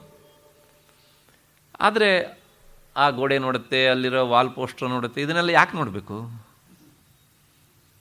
ಕೇಳಿ ನಮ್ಮ ಕಣ್ಣನ್ನು. ಅದು ಹೇಳುತ್ತೆ, ಇಲ್ಲ ನಾನು ನೋಡಲಿಲ್ಲ, ಒಳಗಿನ ಮನಸ್ಸು ನನ್ನನ್ನು ಅಲ್ಲಿ ಕಳಿಸ್ತು ಅಂತ ಹೇಳುತ್ತೆ. ಸರಿ, ಮನಸ್ಸನ್ನಾದರೂ ಕೇಳೋಣ, ಯಾಕೆ ಈ ಕಣ್ಣನ್ನು ನೀನು ಅಲ್ಲಿ ಕಳಿಸ್ದೆ ಅಂತ. ಆಗ ತಕ್ಷಣ ಹೇಳುತ್ತೆ ಮನಸ್ಸು, ಇಲ್ಲ ನಾನು ಕಣ್ಣಿಗೆ ಹೋಗು ಅಂತೇನು ಹೇಳಿರಲಿಲ್ಲ, ನಿನ್ನೆ ದಿವಸ ಹೇಳಿದ್ದೆ ನಾನು. ನಿನ್ನೆ ನಾನು ಹೇಳಿದ್ದನ್ನು ಅಭ್ಯಾಸ ಮಾಡಿಕೊಂಡು ಇವತ್ತು ಅದಾಗೆ ಹೋಗ್ಬಿಟ್ಟಿದೆ ಅಂತ ಹೇಳುತ್ತೆ. ಅಷ್ಟೊತ್ತಿಗೆ ಇನ್ಯಾವುದೋ ಶಬ್ದ ಕೇಳುತ್ತೆ, ನಾವು ತಕ್ಷಣ ಕಿವಿಯನ್ನು ಆ ಕಡೆ ಹೀಗೆ ಕಳಿಸ್ತೇವೆ. ಯಾಕೆ ಹೀಗಾಗುತ್ತೆ? ಅಂದರೆ ಇಂದ್ರಿಯಗಳು ತಮಗೆ ಬೇಕಾದ ವಸ್ತುವಿನತ್ತ ಅವು ಹೋಗ್ತಾನೆ ಇರ್ತವೆ, ನಮ್ಮನ್ನು ಹೇಳೋದಿಲ್ಲ, ಕೇಳೋದಿಲ್ಲ. ಅವು ನಾವೇನೋ ನಮ್ಮ ಇಂದ್ರಿಯ ಅಂತ ಹಿಂಗೆ ಅಂದ್ಕೊಳ್ತಾ ಇರ್ತೇವೆ. ಯಾವ ಇಂದ್ರಿಯವೂ ನಮ್ಮ ಮಾತು ಕೇಳೋಲ್ಲ, ಅವು ಹೇಳಿದಾಗ ನಾವು ಕೇಳ್ತೇವೆ. ಮತ್ತು ಇನ್ನು ಮನಸ್ಸು, ಅದು ಇನ್ನೂ ಸ್ವಲ್ಪ ಭಯಾನಕ. ಅದು ತನಗೆ ಇಲ್ಲಿ ಸುಖ ಇದೆ ಅಂತ ಗೊತ್ತಾದ್ರೆ ಸಾಕು, ಹೇಳೋದಿಲ್ಲ, ಕೇಳೋದಿಲ್ಲ, ಹೊಗೆ ಬಿಡುತ್ತೆ ಅದಲ್ಲಿಗೆ. ಮತ್ತೆ ಅಲ್ಲಿಂದ ನಾವು ಅದನ್ನು ಎಳ್ಕೊಂಡು ಬಂದು ಕೂರಿಸಿದರೆ ಮತ್ತದಲ್ಲೇ ಹೋಗುತ್ತೆ. ಈ ಇರುವೆಗೆ ಇಲ್ಲಿ ಕಲ್ಸಕ್ರೆ ಇದೆ, ನೀನು ಹೋಗು ಅಂತ ಯಾರೂ ಹೇಳಬೇಕಾದಿಲ್ಲ, ಆದರೂ ಹೋಗುತ್ತೆ ಅದು. ನೀವು ಅದನ್ನು ಮೆತ್ತಗೆ ಹಿಡಿದು ಎಳೆದ್ರೆ ಅದರ ಕೈಯೋ ಕಾಲೋ ಅಥವಾ ಇನ್ನೊಂದು ಭಾಗವೋ ಕಿತ್ತು ಬರುತ್ತೆ, ಆದರೂ ಸಹ ಅದನ್ನು ಬಿಡೋದಿಲ್ಲ. ಹಾಗೆ ಮನಸ್ಸು ಸಹ ಒಮ್ಮೆ ತನಗೆ ಈ ವಸ್ತುವಿನಲ್ಲಿ ಸುಖ ಇದೆ ಅಂತ ಅದಕ್ಕೆ ಅನಿಸಿದರೆ ಅದನ್ನು ಬಿಟ್ಟು ಬರೋದಿಲ್ಲ. ಯಾಕೆ? ಅದು ಅದರ ಸಹಜ ಕ್ರಿಯೆ, ಅದು ಅದರ ಸಹಜ ಸ್ವಭಾವ. ಇನ್ನು ಪ್ರಾಣ, ದೇಹ, ಇಂದ್ರಿಯ, ಮನಸ್ಸು, ಪ್ರಾಣ. ಈ ಪ್ರಾಣ ಏನು ಮಾಡುತ್ತೆ ನೋಡಿ, ನಮಗೆಲ್ಲರಿಗೂ ಮೂಗಿದೆ, 2 ಹೊರಳೆಗಳಿವೆ, ಅದು ವ್ಯವಸ್ಥಿತವಾಗಿದೆ. ಆದರೂ ಸಹ ಇದ್ದಕ್ಕಿದ್ದ ಹಾಗೆ ಅದು ಮೂಗನ್ನು ಬಿಟ್ಟು ಬಾಯಲ್ಲಿ ಓಡಾಡೋದಕ್ಕೆ ಶುರು ಮಾಡುತ್ತೆ.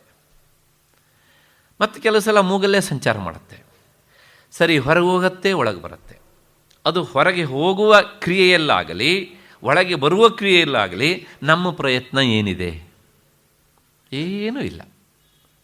ಅಷ್ಟೇ ಅಲ್ಲ, ಎಷ್ಟೋ ದಿನಗಳವರೆಗೆ ನಮಗೆ ನೆಗಡಿ ಕೆಮ್ಮು ಏನೂ ಆಗದೇ ಇದ್ದರೆ ನನಗೆ ಶ್ವಾಸೋಚ್ಛ್ವಾಸ ಆಗ್ತಾ ಇದೆ ಅನ್ನೋದು ನಮಗೆ ನೆನಪಿಗೆ ಬರೋದಿಲ್ಲ. ಭಾಳಷ್ಟು ಜನರಿಗೆ ಕೆಲವು ಸಲ ಯಾವತ್ತೋ ಒಂದು ಸಲ ಪೇಪರಲ್ಲಿ ಅವರು ಶ್ವಾಸ ಕಟ್ಟಿ ಸತ್ತೋದ್ರಂತೆ ಅಂತ ಬಂದರೆ ಗೊತ್ತಾಗುತ್ತೆ, ಓಹೋ ಅವರು ಇಷ್ಟು ದಿವಸ ಉಸಿರಾಡ್ತಾ ಇದ್ದರು ಅಂತ. ಅಂದರೆ ಅಷ್ಟರ ಮಟ್ಟಿಗೆ ಅಪ್ರಯತ್ನವಾಗಿ ನಡೀತಾ ಇರುತ್ತೆ. ಇಲ್ಲೇನೋ ನಮ್ಮ ಪ್ರಯತ್ನ ಉಂಟಾ? ಅದು ವ್ಯತ್ಯಾಸ ಆದಾಗ ಮಾತ್ರ ನಾವು ವಿಚಾರ ಮಾಡ್ತೇವೆ ಏನು ಅಂತ.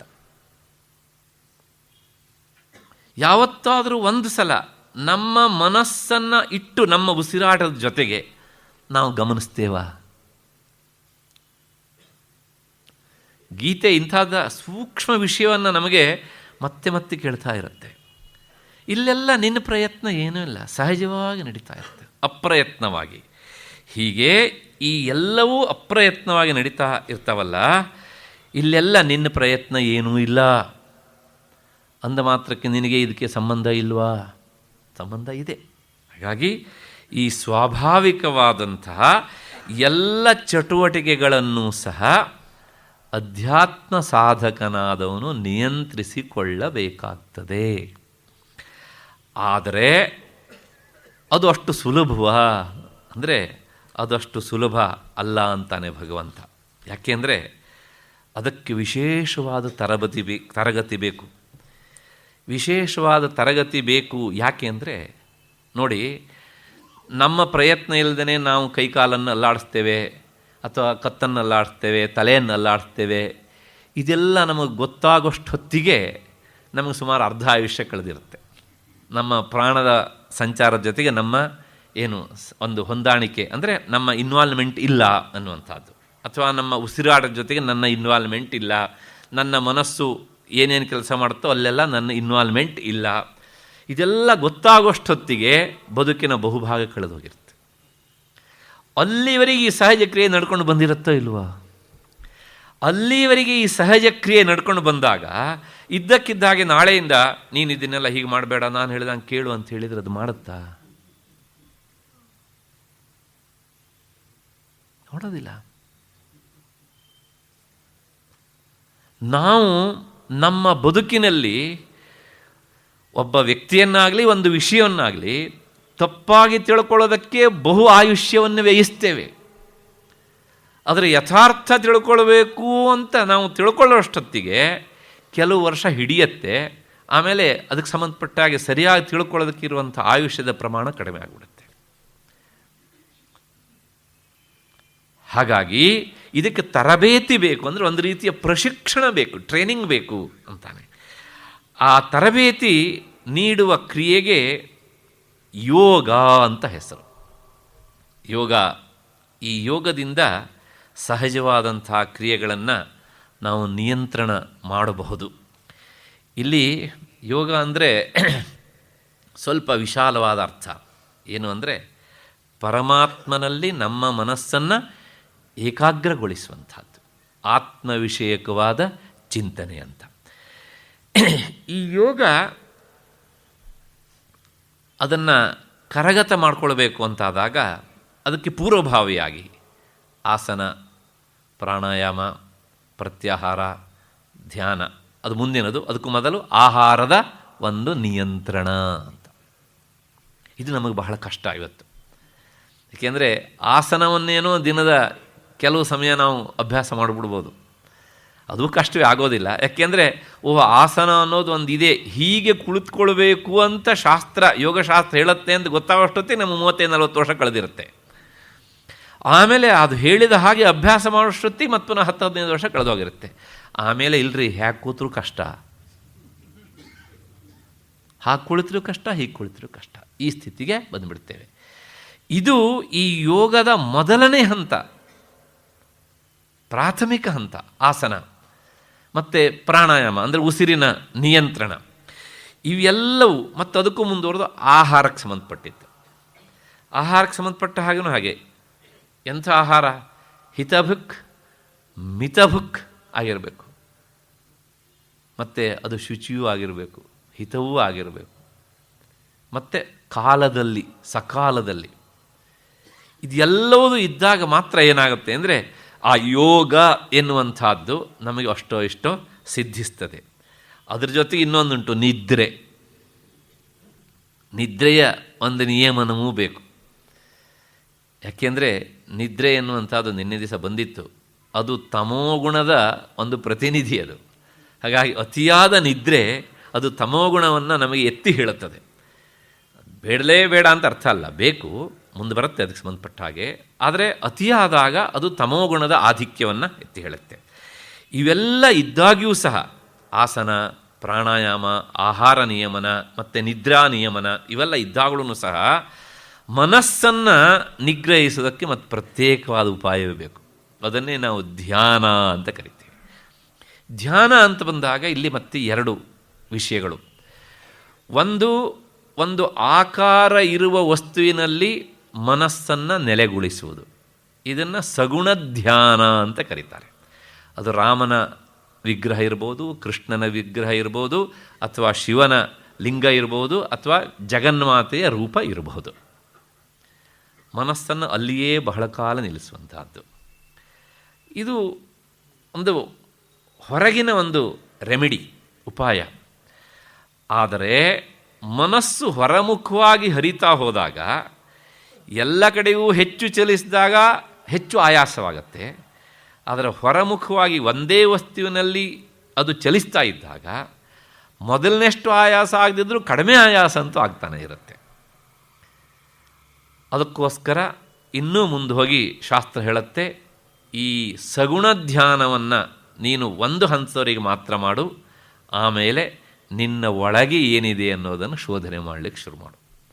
ಅಂದರೆ ದೇಹ ನಾನಾ, ಅಥವಾ ಪ್ರಾಣ ನಾನಾ, ಅಥವಾ ಇಂದ್ರಿಯಗಳು ನಾನಾ ಅಂತೆಲ್ಲ ಪ್ರಶ್ನೆ ಹಾಕ್ಕೊಂಡು ಹೋಗ್ತಾ ಕೊನೆಗೆ ಇದು ಯಾವುದು ನಾನಲ್ಲ ಅಂತ ಈ ಒಂದು ಅರಿವಿನ ಪುಂಜವೇ ನಾನು ಅಂತ, ಅದನ್ನು ಆತ್ಮಧ್ಯಾನ ಅಂತ ಕರೀತಾರೆ. ಈ ಆತ್ಮಧ್ಯಾನಕ್ಕೆ ಹೋದಾಗ ಅಲ್ಲಿ ಮನಸ್ಸು ನಿಲ್ಲುವುದು ಅಭ್ಯಾಸ ಆದಾಗ ಹೀಗೆ ಅಂತ ಹೇಳಲಿಕ್ಕೆ ಆಗದೇ ಇರುವಂಥ ಒಂದು ರೀತಿಯ ಆನಂದದ ಹೊಳಪು, ಝಳಕು ಸಿಗ್ಲಿಕ್ಕೆ ಶುರು ಆಗುತ್ತೆ ಅವನಿಗೆ. ಆದರೆ ಇದು ಯಾವುದು ಫಾಸ್ಟ್ ಫುಡ್ಡುಗಳ ತರಹ ಅಲ್ಲ. ಎಷ್ಟೋ ವರ್ಷಗಳ ಸಾಧನೆಯಿಂದ ಬರುವಂಥದ್ದು. ಮೊದಲು ಬಹಳ ಕಷ್ಟವೂ ಕೂಡ. ಆದರೆ ಈ ಧ್ಯಾನ ಎನ್ನುವಂಥದ್ದು ಸಿದ್ಧಿಸಿದಾಗ ಏನಾಗುತ್ತೆ ಕೇಳಿದರೆ, ಮನಸ್ಸು ಮತ್ತು ಇತರ ಇಂದ್ರಿಯಗಳು ಏನಾಗುತ್ತವೆ ಅಂದರೆ ಅವರು ಬಹಿರ್ವ್ಯಾಪಾರವನ್ನು ಬಿಟ್ಟುಬಿಡ್ತವೆ, ಅಂದರೆ ಹೊರಮುಖವಾಗಿ ಹೋಗೋದನ್ನು ನಿಲ್ಲಿಸ್ತವೆ. ಅವೆಲ್ಲವೂ ಸಹ ಒಂದು ರೀತಿಯಲ್ಲಿ ನಿಶ್ಚೇಷ್ಟವಾಗಿದ್ದು ಬಿಡ್ತವೆ. ಯಾವಾಗ ಇಂದ್ರಿಯ ವ್ಯಾಪಾರಗಳೆಲ್ಲ ಸ್ಥಗಿತವಾಗತ್ತೋ ಆಗ ಒಂದು ರೀತಿಯ ಆನಂದ. ಹೆಚ್ಚೇಕೆ ಗಾಢ ನಿದ್ರಾವಸ್ಥೆಯಲ್ಲಿ ಇಂದ್ರಿಯಗಳೆಲ್ಲ ಏನು ಮಾಡ್ತವೆ? ಎಲ್ಲವೂ ಕೆಲಸವನ್ನು ಬಿಟ್ಟಿರ್ತವೆ ಅಲ್ವಾ? ಆಗಿನ ಆನಂದ ಎಷ್ಟಾಯಿತು ಅಂತ ಲೆಕ್ಕ ಇಡೋದಕ್ಕಾಗತ್ತ ನಮ್ಮ ಹತ್ರ? ಇಲ್ಲ. ಹೀಗೆ ಈ ಧ್ಯಾನದಿಂದ ಈ ಇಂದ್ರಿಯಗಳನ್ನು, ಮನಸ್ಸನ್ನು ಮತ್ತು ಪ್ರಾಣವನ್ನು ನಿಯಂತ್ರಿಸಿಕೊಂಡಾಗ, ಅಂದರೆ ಧ್ಯಾನ ಕೈಗೂಡಿದಾಗ ಏನಾಗುತ್ತೆ ಕೇಳಿದರೆ, ಹಂತ ಹಂತವಾಗಿ ಪ್ರಾಣವೂ ಸಹ ನಿಯಂತ್ರಣಕ್ಕೆ ಬರುತ್ತೆ. ಪ್ರಾಣವೂ ನಿಯಂತ್ರಣಕ್ಕೆ ಬರುತ್ತೆ ಅಂದರೆ, ಈಗ ನಾವು ಓಡಾಡುವಾಗ ಈ ಶ್ವಾಸೋಚ್ಛ್ವಾಸದ ಗತಿಯಲ್ಲಿ ವ್ಯತ್ಯಾಸ ಆಗತ್ತೆ. ಕುಳಿತು ಉಸಿರಾಟುವಾಗ ಅದರ ವ್ಯತ್ಯಾಸ ಆಗತ್ತೆ. ಮಲಗಿ ಉಸಿರಾಟ ಮಾಡುವಾಗ ಅದೊಂದು ರೀತಿಯಲ್ಲಿ ಮತ್ತೊಂದು ವ್ಯತ್ಯಾಸ ಆಗತ್ತೆ. ಆದರೆ ಧ್ಯಾನದ ಸ್ಥಿತಿಯಲ್ಲಿದ್ದಾಗ ಈ ಶ್ವಾಸೋಚ್ಛ್ವಾಸ ಹೇಗಾಗತ್ತೆ ಅಂದರೆ, ಅಲ್ಲಿ ಏಕಾಗ್ರತೆ ಗಟ್ಟಿ ಆಗ್ತಾ ಆಗ್ತಾ ಆಗ್ತಾ ಹೋದ ಹಾಗೆ ಮನಸ್ಸು ಮತ್ತು ಇಂದ್ರಿಯ ಪ್ರಾಣಗಳ ಸಹಜ ಸ್ಥಿತಿಯೂ ಸಹ, ಅಂದರೆ ಚಟುವಟಿಕೆಯೂ ಸಹ ಕಡಿಮೆ ಆಗ್ತಾ ಬಂದಾಗ ಧ್ಯಾನದಲ್ಲಿ ಸಂಪೂರ್ಣವಾಗಿ ಮನಸ್ಸು ಏಕಾಗ್ರಗೊಂಡಾಗ ಉಸಿರಾಟದ ಕ್ರಮವೂ ಬದಲಾವಣೆ ಆಗಿಬಿಡುತ್ತೆ. ಹೇಗೆ ಅಂದರೆ, ನಿದ್ರಾವಸ್ಥೆಯಲ್ಲಿ ಇರುವವನ ಉಸಿರಾಟವನ್ನು ನೋಡಿ. ಅಲ್ಲಿ ಆ ಉಸಿರಾಟದಲ್ಲಿ ಒಂದು ಲಯಬದ್ಧತೆ ಇರುತ್ತೆ. ಸಹಜವಾಗಿ ಒಂದೇ ಪ್ರಮಾಣದಲ್ಲಿ ಹೋಗ್ತಾ ಇರುತ್ತೆ. ಸ್ನೋರಿಂಗ್ ಇರ್ಬೋದು, ಏನಾದರೂ ಇರ್ಬೋದು, ಆದರೆ ಅಲ್ಲೊಂದು ಲಯಬದ್ಧತೆ ಅನ್ನೋದಿರುತ್ತೆ. ಹಾಗೆ ಧ್ಯಾನದಲ್ಲಿ ತನ್ಮಯತೆಯನ್ನು ಪಡೆದವನ ಉಸಿರಾಟದಲ್ಲೂ ಸಹ ಈ ಲಯಬದ್ಧತೆ ಅನ್ನೋದು ಬರುತ್ತದೆ. ಕಾರಣ ಪ್ರಾಣಕ್ಕೂ ಮನಸ್ಸಿನ ಏಕಾಗ್ರತೆಗೂ ಒಂದು ಆಂತರಂಗಿಕವಾದ ಸಂಬಂಧ. ಮನಸ್ಸು ನಿಯಂತ್ರಿತವಾದಾಗ ಪ್ರಾಣವೂ ನಿಯಂತ್ರಣಕ್ಕೆ ಬರುತ್ತದೆ. ಹಾಗೆ ಈ ಲಯಬದ್ಧವಾದಂಥ ಉಸಿರಾಟ ಬಂದಾಗ ಏನಾಗುತ್ತೆ ಅಂದರೆ ಹೃದಯದ ಬಡಿತವೂ ನಿಧಾನವಾಗಿ ಆಗ್ತಾ ಇರುತ್ತೆ. ಯಾಕೆಂದರೆ ಅಲ್ಲಿ ಯಾವುದೇ ಉದ್ವೇಗ ಇಲ್ಲ, ಟೆನ್ಷನ್ ಇಲ್ಲ, ಗಾಬರಿ ಇಲ್ಲ, ಸಹಜವಾಗಿ ಆಗ್ತಾ ಇರುತ್ತೆ. ಇಂದ್ರಿಯಗಳೆಲ್ಲ ಬಹಿರ್ವ್ಯಾಪಾರವನ್ನು ಪೂರ್ತಿಯಾಗಿ ಬಿಟ್ಟಿರ್ತವೆ. ಹೀಗೆ ಶರೀರ, ಮನಸ್ಸು, ಪ್ರಾಣ ಇವೆಲ್ಲವುಗಳನ್ನು ಸಹ ನಿಯಂತ್ರಣದಲ್ಲಿ ಇರಿಸಿಕೊಳ್ಳುವುದೇ ಸಾತ್ವಿಕವಾದ ಧೃತಿ. ಸಹಜವಾಗಿ ನಿಯಂತ್ರಣದಲ್ಲಿರಬೇಕು. ಅವುಗಳನ್ನು ಹಾಗೆ ಬಿಟ್ಟರೆ ಸಹಜವಾಗಿ ಅವುಗಳ ಚಟುವಟಿಕೆಯಲ್ಲಿ ಇರ್ತವೆ. ಅಂದರೆ ಒಂದು ರೀತಿಯ ಕಟ್ಟು ಹಾಕಿದ ಹಾಗೆ ಇರಕೂಡದು. ಅವುಗಳು ನಮಗೆ ಗೊತ್ತಿಲ್ಲದೇ ನಮ್ಮ ನಿಯಂತ್ರಣದಲ್ಲಿ ಇರಬೇಕು. ಇದು ಯಾವಾಗ ಬರುತ್ತೆ ಅಂದರೆ ಧ್ಯಾನ ಎನ್ನುವಂಥದ್ದು ಅದು ಪರಿಪಕ್ವ ಸ್ಥಿತಿಗೆ ಬಂದಾಗ, ಪರಿಪಾಕಗೊಂಡಾಗ ಅದು ಬರುತ್ತೆ.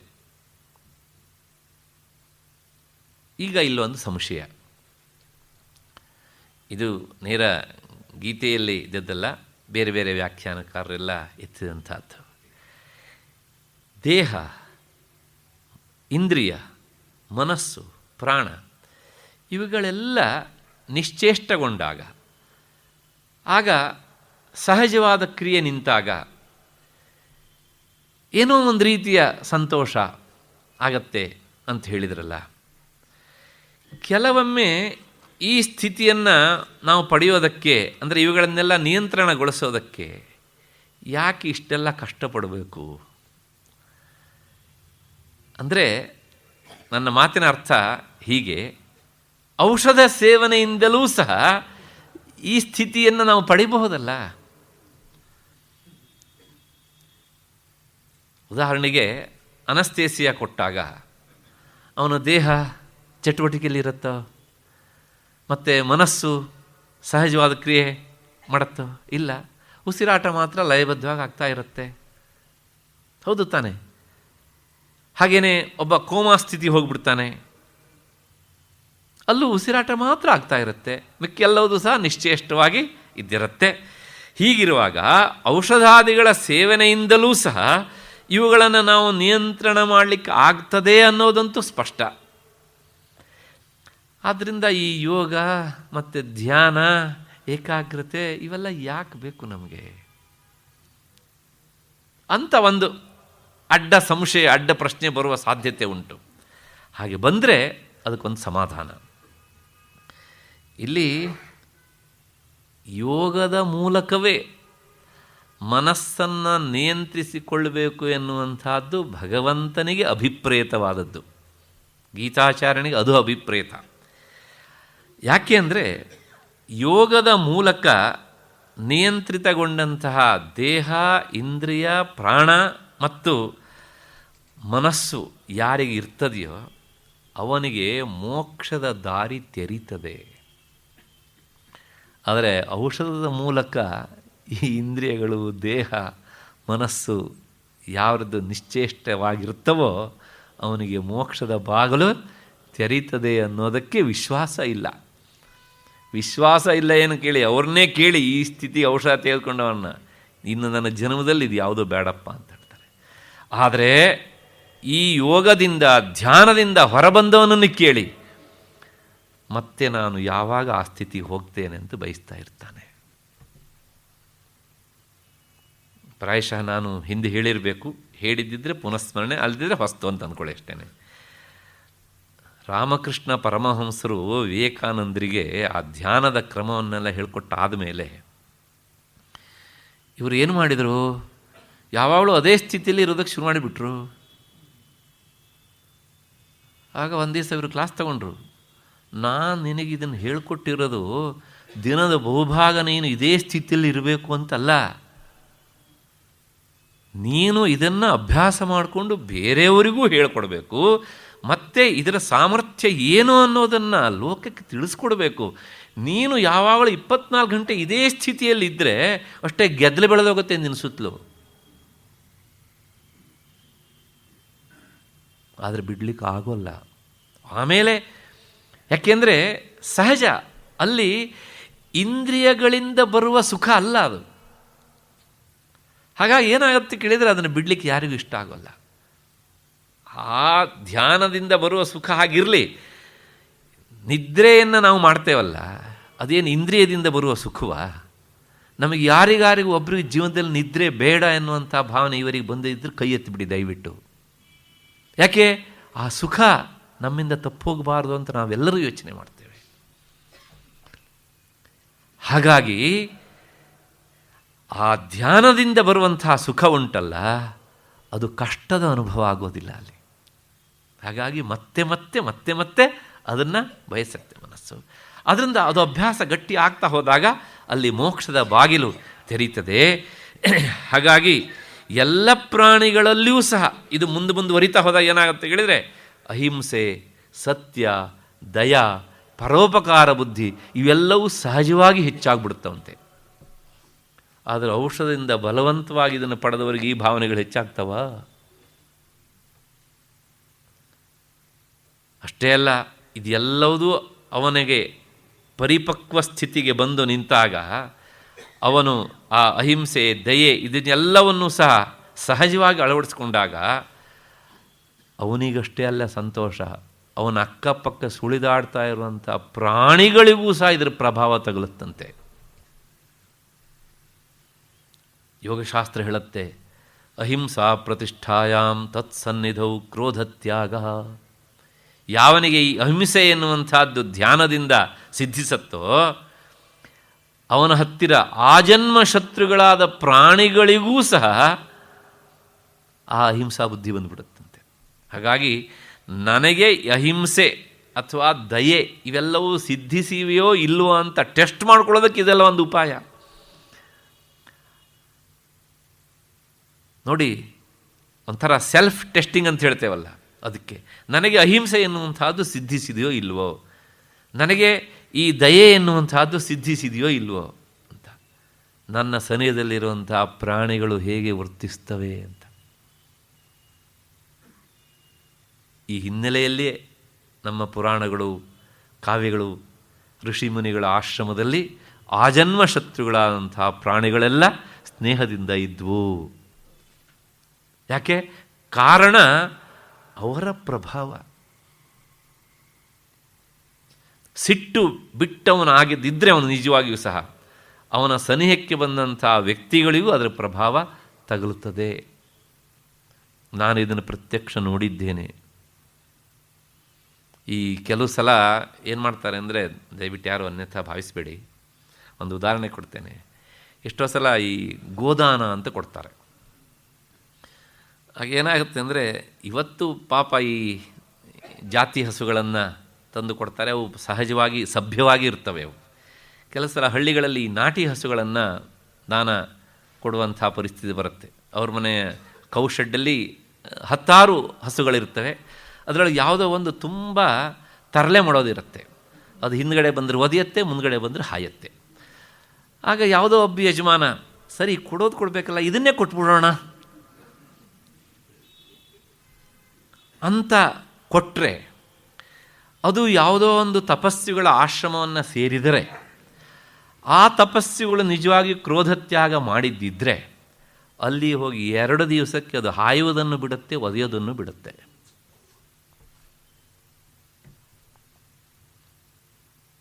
ನಾನಿದನ್ನು ಪ್ರತ್ಯಕ್ಷ ನೋಡಿದ್ದೇನೆ.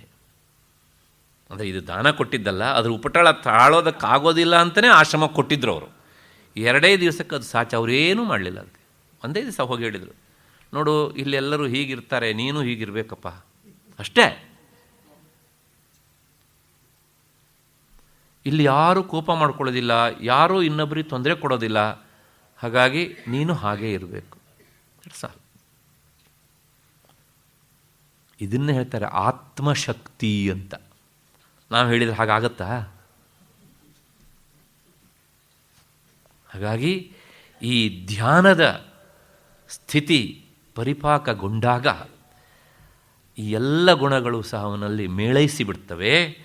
ಆಗ ಏನಾಗುತ್ತೆ ಅಂದರೆ ಸಾಧಕನಲ್ಲಿ ಒಂದು ಹೀಗೆ ಅಂತ ಹೇಳಲಿಕ್ಕಾಗದೇ ಇರುವಂಥ ಅನಿರ್ವಚನೀಯವಾದಂಥ ಶಕ್ತಿ ಅದು ಉತ್ಪನ್ನವಾಗತ್ತೆ. ಆಗ ಅವನಿಗೆ ಸಹಜವಾದಂತಹ ಆನಂದ ಸಿಗತ್ತೆ. ಇದರಿಂದ ಎಲ್ಲ ಈ ಧೃತಿ ಎನ್ನುವಂಥದ್ದು ಏನುಂಟು ಅದು ಅವನಿಗೆ ಸಹಜವಾಗಿ ಸಿದ್ಧಿಸಿಬಿಡುತ್ತೆ. ಇಷ್ಟನ್ನು ಗೀತಾಚಾರ್ಯ ಒಂದು ಶಬ್ದದಿಂದ ಹೇಳ್ತಾನೆ ಇಲ್ಲಿ, ಯೋಗೇನ ಅವ್ಯಭಿಚಾರಿಣ್ಯ ಅಂತ. ಇದು ಒಂದಕ್ಕೆ ಇಷ್ಟನ್ನು ನಾನು ಹೇಳಬೇಕಾಯ್ತು ಅಷ್ಟೇ. ಹಾಗಾಗಿ ಧೃತಿ ಸಾ ಪಾರ್ಥ ಸಾತ್ವಿಕಿ. ಇಂಥ ಧೃತಿ ಅದು ಸಾತ್ವಿಕವಾದಂಥ ಧೃತಿ. ಅಂದರೆ ನೇರ ಸುಲಭವಾಗಿ ನೆನ್ಪಿಟ್ಕೊಳ್ಳಿಕ್ಕೆ ಅನುಕೂಲ ಆಗೋ ಥರ ಇವತ್ತಿನ ಭಾಷೆಯಲ್ಲಿ ಬ್ಯಾಲೆನ್ಸ್ ಅಥವಾ ಸೆಲ್ಫ್ ಕಂಟ್ರೋಲ್ ಅಥವಾ ಸೆಲ್ಫ್ ಕಮ್ಯಾಂಡ್ ಅಂತ ಹೇಳ್ತೇವಲ್ಲ ಹಾಗೆ. ಅಷ್ಟು ಹಿನ್ನೆಲೆಯಲ್ಲಿ ಈ ಸಾತ್ವಿಕ ಧೃತಿಯ ವಿಚಾರ ಸಾಕು ಅಂತಂದ್ಕೊಂಡು ಮತ್ತೆ ಮುಂದಕ್ಕೆ ಹೋಗೋಣ. ಆದರೆ ಇಲ್ಲಿ ಒಂದು ಮಾತನ್ನು ನಾನು ಹೇಳಿಬಿಡ್ತೇನೆ. ಈ ವಿಷಯಕ್ಕೆ ಸಂಬಂಧಪಟ್ಟ ಹಾಗೆ ಡಿ ವಿ ಜಿ ಅವರು ಸಹ ಅವರ ಕಗ್ಗದಲ್ಲಿ ಒಂದು ಮಾತು ಹೇಳ್ತಾರೆ. ಮನಸ್ಸನ್ನು ಅದನ್ನು ಪರಿಪಾಕಗೊಳಿಸಬೇಕು, ಹದಗೊಳಿಸಬೇಕು ಎನ್ನೋದನ್ನು ಕಗ್ಗದಲ್ಲಿ ಅವರು ಹೇಳಿದಂಥ ಮಾತು. ಆ ಹದಗೊಳಿಸಬೇಕು ಅಂದರೆ ಅದಕ್ಕೆ ಮೊದಲು ಮೂಲತಃ ಬೇಕಾದದ್ದು ಒಂದು ಪರಮಾತ್ಮನಲ್ಲಿ ಅನನ್ಯ ಭಕ್ತಿ ಮತ್ತು ನಿರಂತರವಾದ ಅಭ್ಯಾಸ. ಈ ಅಭ್ಯಾಸ ಅಂದರೆ ಮತ್ತೆ ಮತ್ತೆ ಮಾಡೋದು ಅಂತ ಅರ್ಥ. ಅದು ಇದ್ದಾಗ ಮಾತ್ರ ಈ ಯೋಗ ಧ್ಯಾನ ಇವೆಲ್ಲ ಸಿದ್ಧಿಸ್ತವೆ ಅಂತ ಅವರು ಹೇಳಿದ ಮಾತು ನೋಡಿ. ಗೀತೆಗೂ ಅದಕ್ಕೂ ಎಷ್ಟು ಹೊಂದಾಣಿಕೆ ಉಂಟು ಅಂತ. ಸಂತತದ ಶಿಕ್ಷೆಯನ್ ದೀರ್ಘದಭ್ಯಾಸದಿಂ. ಸಂತತದ ಶಿಕ್ಷೆಯಿಂ, ಶಿಕ್ಷೆ ಅಂದರೆ ಏಟು ಅಂತಲ್ಲ, ಶಿಕ್ಷಣ ಅಂತ ಅರ್ಥ. ಮತ್ತು ದೀರ್ಘಕಾಲದ ಅಭ್ಯಾಸದ ಬೇಕು. ಹಾಗಾಗಿ ದೀರ್ಘದಭ್ಯಾಸದಿಂ ಅಂತರಂಗದ ಕಡಲು ಶಾಂತಿಗೊಳ್ಳಲಹುದು. ನಾನು ಆಗಲೇ ಹೇಳಿದೆ, ಇದು ಯಾವುದು ಫಾಸ್ಟ್ ಫುಡ್ ಅಲ್ಲ ಅಂತ. ಇವತ್ತು ಮಾಡಿ ನಾಳೆನೇ ಫಲ ನಿರೀಕ್ಷಣೆ ಮಾಡುವಂಥದ್ದು ಅಲ್ಲ. ಅಂತರಂಗದ ಕಡಲು ಶಾಂತಿಗೊಳ್ಳಲಹುದು. ಸಂತೃಪ್ತ ವೃತ್ತಿಯಿಂ ಮತ್ತು ಏಕಾಂತ ಸೇವೆಯಿಂ ಸಂತೈಸು ಚಿತ್ತವನು ಮಂಕುತಿಮ್ಮ. ಅಂದರೆ ಗೀತಾಚಾರ್ಯ ಹೇಳಿದ ಮಾತಿನ ಈ ಶ್ಲೋಕದ ನೇರವಾದ ಅನುವಾದದ ಭಟ್ಟಿ. ಆಗಾಗ ಒಬ್ಬನೇ ಕುಳಿತು ಅಧ್ಯಾತ್ಮ ಚಿಂತನೆಯನ್ನು ಮಾಡುವುದರ ಮೂಲಕ ಮನಸ್ಸನ್ನು ಹದ್ದುಬಸ್ತಿಗೆ ತಂದುಕೊಳ್ಬೇಕಂತೆ. ಯಾಕೆಂದರೆ ಜಾತ್ರೆಯಲ್ಲಿ, ಜನಸಂದಣಿಯಲ್ಲಿ ನನ್ನ ಮನಸ್ಸು ಈಗ ನಿಯಂತ್ರಣದಲ್ಲಿ ಇದೆಯೋ ಇಲ್ಲೋ ಅಂತ ಗೊತ್ತಾಗೋದಿಲ್ಲ. ಮನಸ್ಸನ್ನು ನಿಯಂತ್ರಣ ಮಾಡುವಾಗ ಅದಕ್ಕೆ ಏಕಾಂತ ಬೇಕೇ ಬೇಕು. ಏಕಾಂತ, ಏಕ ಅಂತ, ಅದೇ ಆ ಏಕಾಂತ ಅಂದರೆ ಏನು? ನಾವು ನಮ್ಮೊಂದಿಗೆ ಕಳೆಯುವ ಸಮಯವೇ ಏಕಾಂತ. ನಾವು ನಮ್ಮನ್ನು ಮರೆತು ಇನ್ನೊಬ್ಬರೊಂದಿಗೆ ಕಳೆಯುವ ಸಮಯವೇ ಅದು ಜನಾಂತ, ಲೋಕಾಂತ. ಲೋಕಾಂತದಲ್ಲಿದ್ದವನಿಗೆ ಏಕಾಂತದ ಅನುಭವ ಆಗುವುದಿಲ್ಲ. ಏಕಾಂತದ ಅನುಭವ ಗಟ್ಟಿಯಾದಾಗ ಲೋಕಾಂತದ ಅನುಭವ ಬೇಕಾಗುವುದಿಲ್ಲ. ಜಾತ್ರೆಯಲ್ಲಿಯೇ ಇರುವವರಿಗೆ ಮುಂದಿನ ಆಲೋಚನೆ ಏನು ಅಂದರೆ, ನಾಳೆ ಇನ್ನೇನು ಜಾತ್ರೆ, ಈ ಜಾತ್ರೆ ಆಯಿತು, ಮತ್ತು ಮುಂದೆ ಯಾವ ಜಾತ್ರೆ ಅಂತ. ಅಂದರೆ ಇವನ ಮನಸ್ಸು ಬಹಿರ್ಮುಖವಾಗಿ ಹರಿತಾ ಏಕಾಂತವನ್ನು, ತನ್ನ ಕಾಂತನನ್ನು ಮರಿತದೆ. ಅದು ದೊಡ್ಡ ಅನರ್ಥ ಅಂತ. ಅಷ್ಟು ಹಿನ್ನೆಲೆಯಲ್ಲಿ ಹೀಗೆ ಬದುಕಿನಲ್ಲಿ ಕೆಲವು ಭಾಗವನ್ನಾದರೂ ತನ್ನೊಂದಿಗೆ ತಾನು ಕಳೆಯೋದಕ್ಕೆ ಮೀಸಲಾಗಿಡಬೇಕು ಅಂತ. ಹಾಗಾಗಿ ಏಕಾಂತತೆಯನ್ನು ಪ್ರೀತಿಸು. ಆಗ ಈ ಧೃತಿಗಳೆಲ್ಲ ನಿನಗೆ ಸಹಜವಾಗಿ ಸಿದ್ಧಿಸ್ತವೆ. ಮನಸ್ಸು ಸಮಾಧಾನಗೊಂಡಾಗ ಮಾತ್ರ ಏಕಾಗ್ರತೆ ಬರ್ತದೆ. ಮನಸ್ಸು ಸಮಾಧಾನಗೊಳ್ಳದೇ ಇದ್ದರೆ ಏಕಾಗ್ರತೆ ಬರುವುದಿಲ್ಲ. ಗಲಬಿಲಿಗೊಂಡ ಮನಸ್ಸನ್ನು ಏಕಾಗ್ರತೆಗೊಳಿಸ್ತೇನೆ ಅನ್ನೋದು ಅದು ಸಾಹಸದ ಮಾತು. ಹಿಂದೆ 2ನೇ ಅಧ್ಯಾಯದಲ್ಲಿ ಭಗವಂತ ಈ ಮಾತನ್ನು ಹೇಳಿದ್ದ. ಪ್ರಸನ್ನ ಚೇತಸೋ ಹ್ಯಾಶು ಬುದ್ಧಿ ಪರ್ಯವತಿಷ್ಠತೆ. ಪ್ರಸನ್ನ ಚೇತಸಃ, ಮನಸ್ಸು ಪ್ರಸನ್ನಗೊಂಡಾಗ, ಸಮಾಧಾನಗೊಂಡಾಗ ಮಾತ್ರ ಬುದ್ಧಿ ಪರ್ಯವತಿಷ್ಠತೆ, ಆತ್ಮವಸ್ತುವಿನಲ್ಲಿ ನೆಲೆ ನಿಲ್ತದೆ ಅಂತ. ಅಸಮಾಧಾನಗೊಂಡು ಮನಸ್ಸು ಆತ್ಮವಿಚಾರವನ್ನು ಮಾಡಲಾರದು. ಸ್ಥಿತಪ್ರಜ್ಞನ ಲಕ್ಷಣವನ್ನು ಹೇಳುವಾಗ ಅಲ್ಲಿ ಹೇಳಿದ್ದ. ಹೀಗೆ ಆದ್ದರಿಂದ ಈ ಸಾತ್ವಿಕ ಧೃತಿ ನಮಗೆ ಕೈಗೂಡಬೇಕು ಅಂದರೆ ದೇಹ, ಇಂದ್ರಿಯ, ಮನಸ್ಸು, ಪ್ರಾಣ ಇವುಗಳ ಸಹಜ ನಿಯಂತ್ರಣ ನಮಗೆ ಸಿದ್ಧಿಸಬೇಕು. ಅದಕ್ಕೆ ಕಾರಣ ಯೋಗ ಮತ್ತು ಮನಸ್ಸಿಗೆ ವಿಶೇಷವಾಗಿ ಧ್ಯಾನ. ಇಷ್ಟು ಹಿನ್ನೆಲೆಯಲ್ಲಿ ಈ ಶ್ಲೋಕದ ವಿಚಾರ ಸಾಕು ಅಂತ ಅಂದ್ಕೊಳ್ಳೋಣ. ಮುಂದೆ ಕ್ರಮಪ್ರಾಪ್ತವಾಗಿ ಹೇಳಬೇಕಾದದ್ದು ರಾಜಸಿಕ ಧೃತಿ. 34ನೆಯ ಶ್ಲೋಕ. ಯಯಾತು ಧರ್ಮ ಕಾಮಾರ್ಥಾನ್ ಧೃತ್ಯ ಧಾರಯತೇರ್ಜುನ ಪ್ರಸಂಗೇನ ಫಲಾಕಾಂಕ್ಷಿ ಧೃತಿ ಸಾ ಪಾರ್ಥ ರಾಜಸಿ. ಅರ್ಜುನ, ಆದರೆ ಯಾವ ಧೃತಿಯಿಂದ ಧರ್ಮ, ಅರ್ಥ, ಕಾಮಗಳು ತನಗೆ ಬೇಕೆಂದು ಮನಸ್ಸಿನಲ್ಲಿ ನಿಶ್ಚಯಿಸಿಕೊಳ್ತಾನೋ, ಆಯಾ ಸಂದರ್ಭಕ್ಕೆ ತಕ್ಕ ಹಾಗೆ ಫಲವನ್ನೂ ಬಯಸ್ತಾನೋ, ಅದು ರಾಜಸಿಕವಾದ ಧೃತಿ. ಇದಿಷ್ಟು ಈ ಶ್ಲೋಕದ ಅರ್ಥ.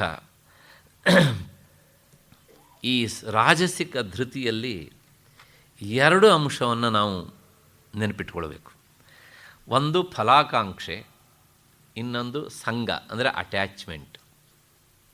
ಫಲದ ಬಯಕೆ ಇರುತ್ತೆ, ಮತ್ತು ನಾನೇ ಮಾಡ್ತಾ ಇದ್ದೇನೆ ಎನ್ನುವಂತಹ ಆ ಸಂಘ ಬುದ್ಧಿಯೂ ಸಹ ಇರ್ತದೆ. ಇವೆರಡು ಪ್ರಧಾನವಾಗಿ ರಾಜಸಿಕ ಬುದ್ಧಿಯಲ್ಲಿರ್ತವೆ, ಸಾತ್ವಿಕ ಧೃತಿಯಲ್ಲಿ ಇರೋದಿಲ್ಲ. ಒಂದು ಮತ್ತು ಈ ಶ್ಲೋಕ ನೋಡಿ, ಯಯಾತು ಅಂಥೇಳಿ ಧರ್ಮ ಕಾಮಾರ್ಥಾನ್ ಅದನ್ನು ಆಡಲು ಜೋಡಿಸ್ಕೊಂಡ್ರೆ ನಮ್ಮಲ್ಲಿ ಪುರುಷಾರ್ಥಗಳು ಅಂತಿದ್ದಾವಲ್ಲ, ಧರ್ಮ, ಅರ್ಥ, ಕಾಮ, ಮೋಕ್ಷ, ಅವುಗಳಲ್ಲಿ ಈ 3 ಪುರುಷಾರ್ಥಗಳಿವೆ. ಒಂದು ಧರ್ಮ ಮತ್ತು ಅರ್ಥ, ಕಾಮ. ಕಾಮವನ್ನು ಮಧ್ಯೆಯಲ್ಲಿ ಹಾಕಿದ್ದಾನೆ. ಯಾಕೆ ಅಂದರೆ ಅದು ಅಂಚಲ್ಲಿದ್ದರೆ ಭಾಳ ಡೇಂಜರ್ ಅಂತ. ಅದಕ್ಕೋಸ್ಕರ ಮಾಡಿ ಮೊದಲು ಧರ್ಮ ಅಂದ, ಆಮೇಲೆ ಕಾಮವನ್ನು ಹಾಕಿದ, ಆಮೇಲೆ ಅರ್ಥ, ಕೊನೆಗೆ ಧರ್ಮ, ಅರ್ಥ, ಕಾಮ, ಮೋಕ್ಷ.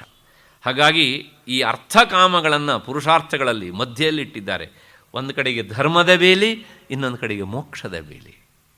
ಆದರೆ ನಮಗೇನಾಗಿದೆ ಕೇಳಿದರೆ, ಆ ಕಡೆದೂ ಬೇಡ, ಈ ಕಡೆದೂ ಬೇಡ, ಇದು 2 ಸಾಕಲ್ವಾ? ನಾವು ಹೀಗೆ ಯೋಚನೆ ಮಾಡ್ತೇವೆ ಅಂತಲೇ ಈ ಧರ್ಮ ಮತ್ತು ಮೋಕ್ಷದ ಚೌಕಟ್ಟನ್ನು ಹಾಕಿ ಇಟ್ಟು, ಇದು ಪುರುಷಾರ್ಥ, ಈ 4 ನೀನು ಪ್ರವೃತ್ತಿ ಮಾರ್ಗದಲ್ಲಿ ಹೋಗುವಂಥ ನೀನು ಬಯಸಬೇಕು ಅಂತ ಹೇಳಿ ವ್ಯವಸ್ಥೆ ಮಾಡಿಕೊಟ್ರು. ಅದರೊಳಗೆ ಆ 3 ಇಲ್ಲಿವೆ ನೋಡಿ, ಧರ್ಮ, ಕಾಮ, ಅರ್ಥ. ಕ್ರಮವಾಗಿ ಜೋಡಿಸ್ಕೊಂಡ್ರೆ ಧರ್ಮ, ಅರ್ಥ, ಕಾಮ. ಇಲ್ಲಿ ಭಗವಂತ ಹೀಗೆ ಹೇಳಿದ, ಮೋಕ್ಷ ಹೇಳಲಿಲ್ವಲ್ಲ. ಯಾಕೆ ಅಂದರೆ ಅದು ಸಾತ್ವಿಕ ಧೃತಿಯ ಫಲ. ಹಾಗಾಗಿ ಅದನ್ನು ಹಿಂದಿನ ಶ್ಲೋಕಕ್ಕೆ ನಾವು ಸೇರಿಸಿಕೊಳ್ಬೇಕು. ಇದನ್ನೆಲ್ಲ ನಮಗೆ ವ್ಯಾಖ್ಯಾನಕಾರರು ಹೇಳದೇ ಇದ್ದರೆ ಗೊತ್ತೇ ಆಗೋದಿಲ್ಲ. ಯಾವತ್ತೋ ಒಂದು ದಿವಸ ಸಂಶಯ ಬರುತ್ತೆ, ಆ ಸಂಶಯ ಉತ್ತರ ಸಿಗೋಷ್ಟೊತ್ತೆ ನಮಗೆ ಆಯುಷ್ಯ ಕಳೆದೋಗ್ಬಿಡ್ತದೆ. ಮೋಕ್ಷ ಬಿಟ್ಟೇ ಬಿಟ್ನಲ್ಲ, ಬಿಡಲಿಲ್ಲ. ಅದು ಹಿಂದಿನ ಶ್ಲೋಕದಲ್ಲಿ ಹಿಡನ್ನಾದ ಅರ್ಥ ಅದು. ಮತ್ತೆ ಅದನ್ನು ಹಿಂದಿನ ಶ್ಲೋಕಕ್ಕೆ ಸೇರಿಸ್ಕೊಳ್ಬೇಕು. ಧರ್ಮ, ಅರ್ಥ, ಕಾಮ ಈ 3ರಲ್ಲೂ ಸಹ ಆಸೆ ಎನ್ನುವಂಥದ್ದು ಸಮಾನ. ಧರ್ಮ ಯಾಕೆ ಬೇಕು ಅಂದರೆ ಪುಣ್ಯ ಗಳಿಸೋದಕ್ಕೋಸ್ಕರ. ಪುಣ್ಯ ಯಾಕೆ ಬೇಕು? ಸ್ವರ್ಗಕ್ಕೋ ಅಥವಾ ಚಂದ್ರಲೋಕಕ್ಕೋ ಹೋಗೋದಕ್ಕೆ ಅಂತ. ಅಲ್ಲಿ ಆಸೆ ಸಮಾನ. ಹಾಗೆ ಅರ್ಥ ಯಾಕೆ ಬೇಕು? ಭೌತಿಕ ಪ್ರಪಂಚದ ಸುಖವನ್ನು ಅನುಭವಿಸೋದಕ್ಕೋಸ್ಕರ ಅರ್ಥ ಬೇಕು. ಮತ್ತು ಕಾಮ ಇಂದ್ರಿಯಗಳನ್ನು ತೃಪ್ತಿಪಡಿಸೋದಕ್ಕೋಸ್ಕರ ಬೇಕು. ಅಂದರೆ ಈ ಇಂದ್ರಿಯಗಳನ್ನು ತೃಪ್ತಿಪಡಿಸೋದಕ್ಕೆ ಆ ಆಸೆಯಿಂದ ಕಾಮ, ಭೌತಿಕ ಪ್ರಪಂಚದ ಸುಖ ಅನುಭವಿಸಬೇಕು ಎನ್ನುವ ಆಸೆಯಿಂದ ದುಡ್ಡು, ಮತ್ತು ಪುಣ್ಯ ಗಳಿಸಬೇಕು ಎನ್ನುವಂಥ ಆಸೆಯಿಂದ ಧರ್ಮ. ಹಾಗಾಗಿ 3ಕ್ಕೂ ಆಸೆ ಎನ್ನುವಂಥದ್ದು ಸಮಾನ. ಇದನ್ನು ನಾವು ಗಮನಿಸಬೇಕು. ಹಿಂದಿನ ಧೃತಿಯಲ್ಲಿ ಇದಿರಲಿಲ್ಲ, ಆಸೆ ಎನ್ನುವಂಥದ್ದು. ಇಷ್ಟು ಕೇಳಿ ಆದಮೇಲೆ, ನಾನು ಈ ಮಾತು ಹೇಳಿ ಆದಮೇಲೆ ಕೆಲವು ಜನರಿಗೆ ಒಂದು ಸಂಶಯ ಬರುತ್ತೆ, ಅಲ್ಲ, ಮೋಕ್ಷ ಬೇಕು ಅನ್ನೋದು ಆಸೆನೇ ಅಲ್ವಾ? ನೀವಿಲ್ಲ ಅಂತ ಹೇಳಿದರೆ ಮತ್ತೆ ಅಲ್ಲೂ ಬಂತಲ್ಲ ಆಸೆ ಅಂತ. ಭಾಳಷ್ಟು ಜನ ಈ ಪ್ರಶ್ನೆ ಕೇಳ್ತಾರೆ, ನಾನು ಮೋಕ್ಷವನ್ನು ಪಡಿಬೇಕು ಅಂದರೆ ಬಿಡುಗಡೆ ಪಡಿಬೇಕು ಅನ್ನೋದು ಆಸೆ ಅಲ್ವಾ ಅಂತ. ಅದು ಆಸೆ ಹೌದು, ಆಸೆ ಅಲ್ಲ. ಆದರೆ ಇವು ಆಸೆ ಹೌದು ಪಕ್ಕ.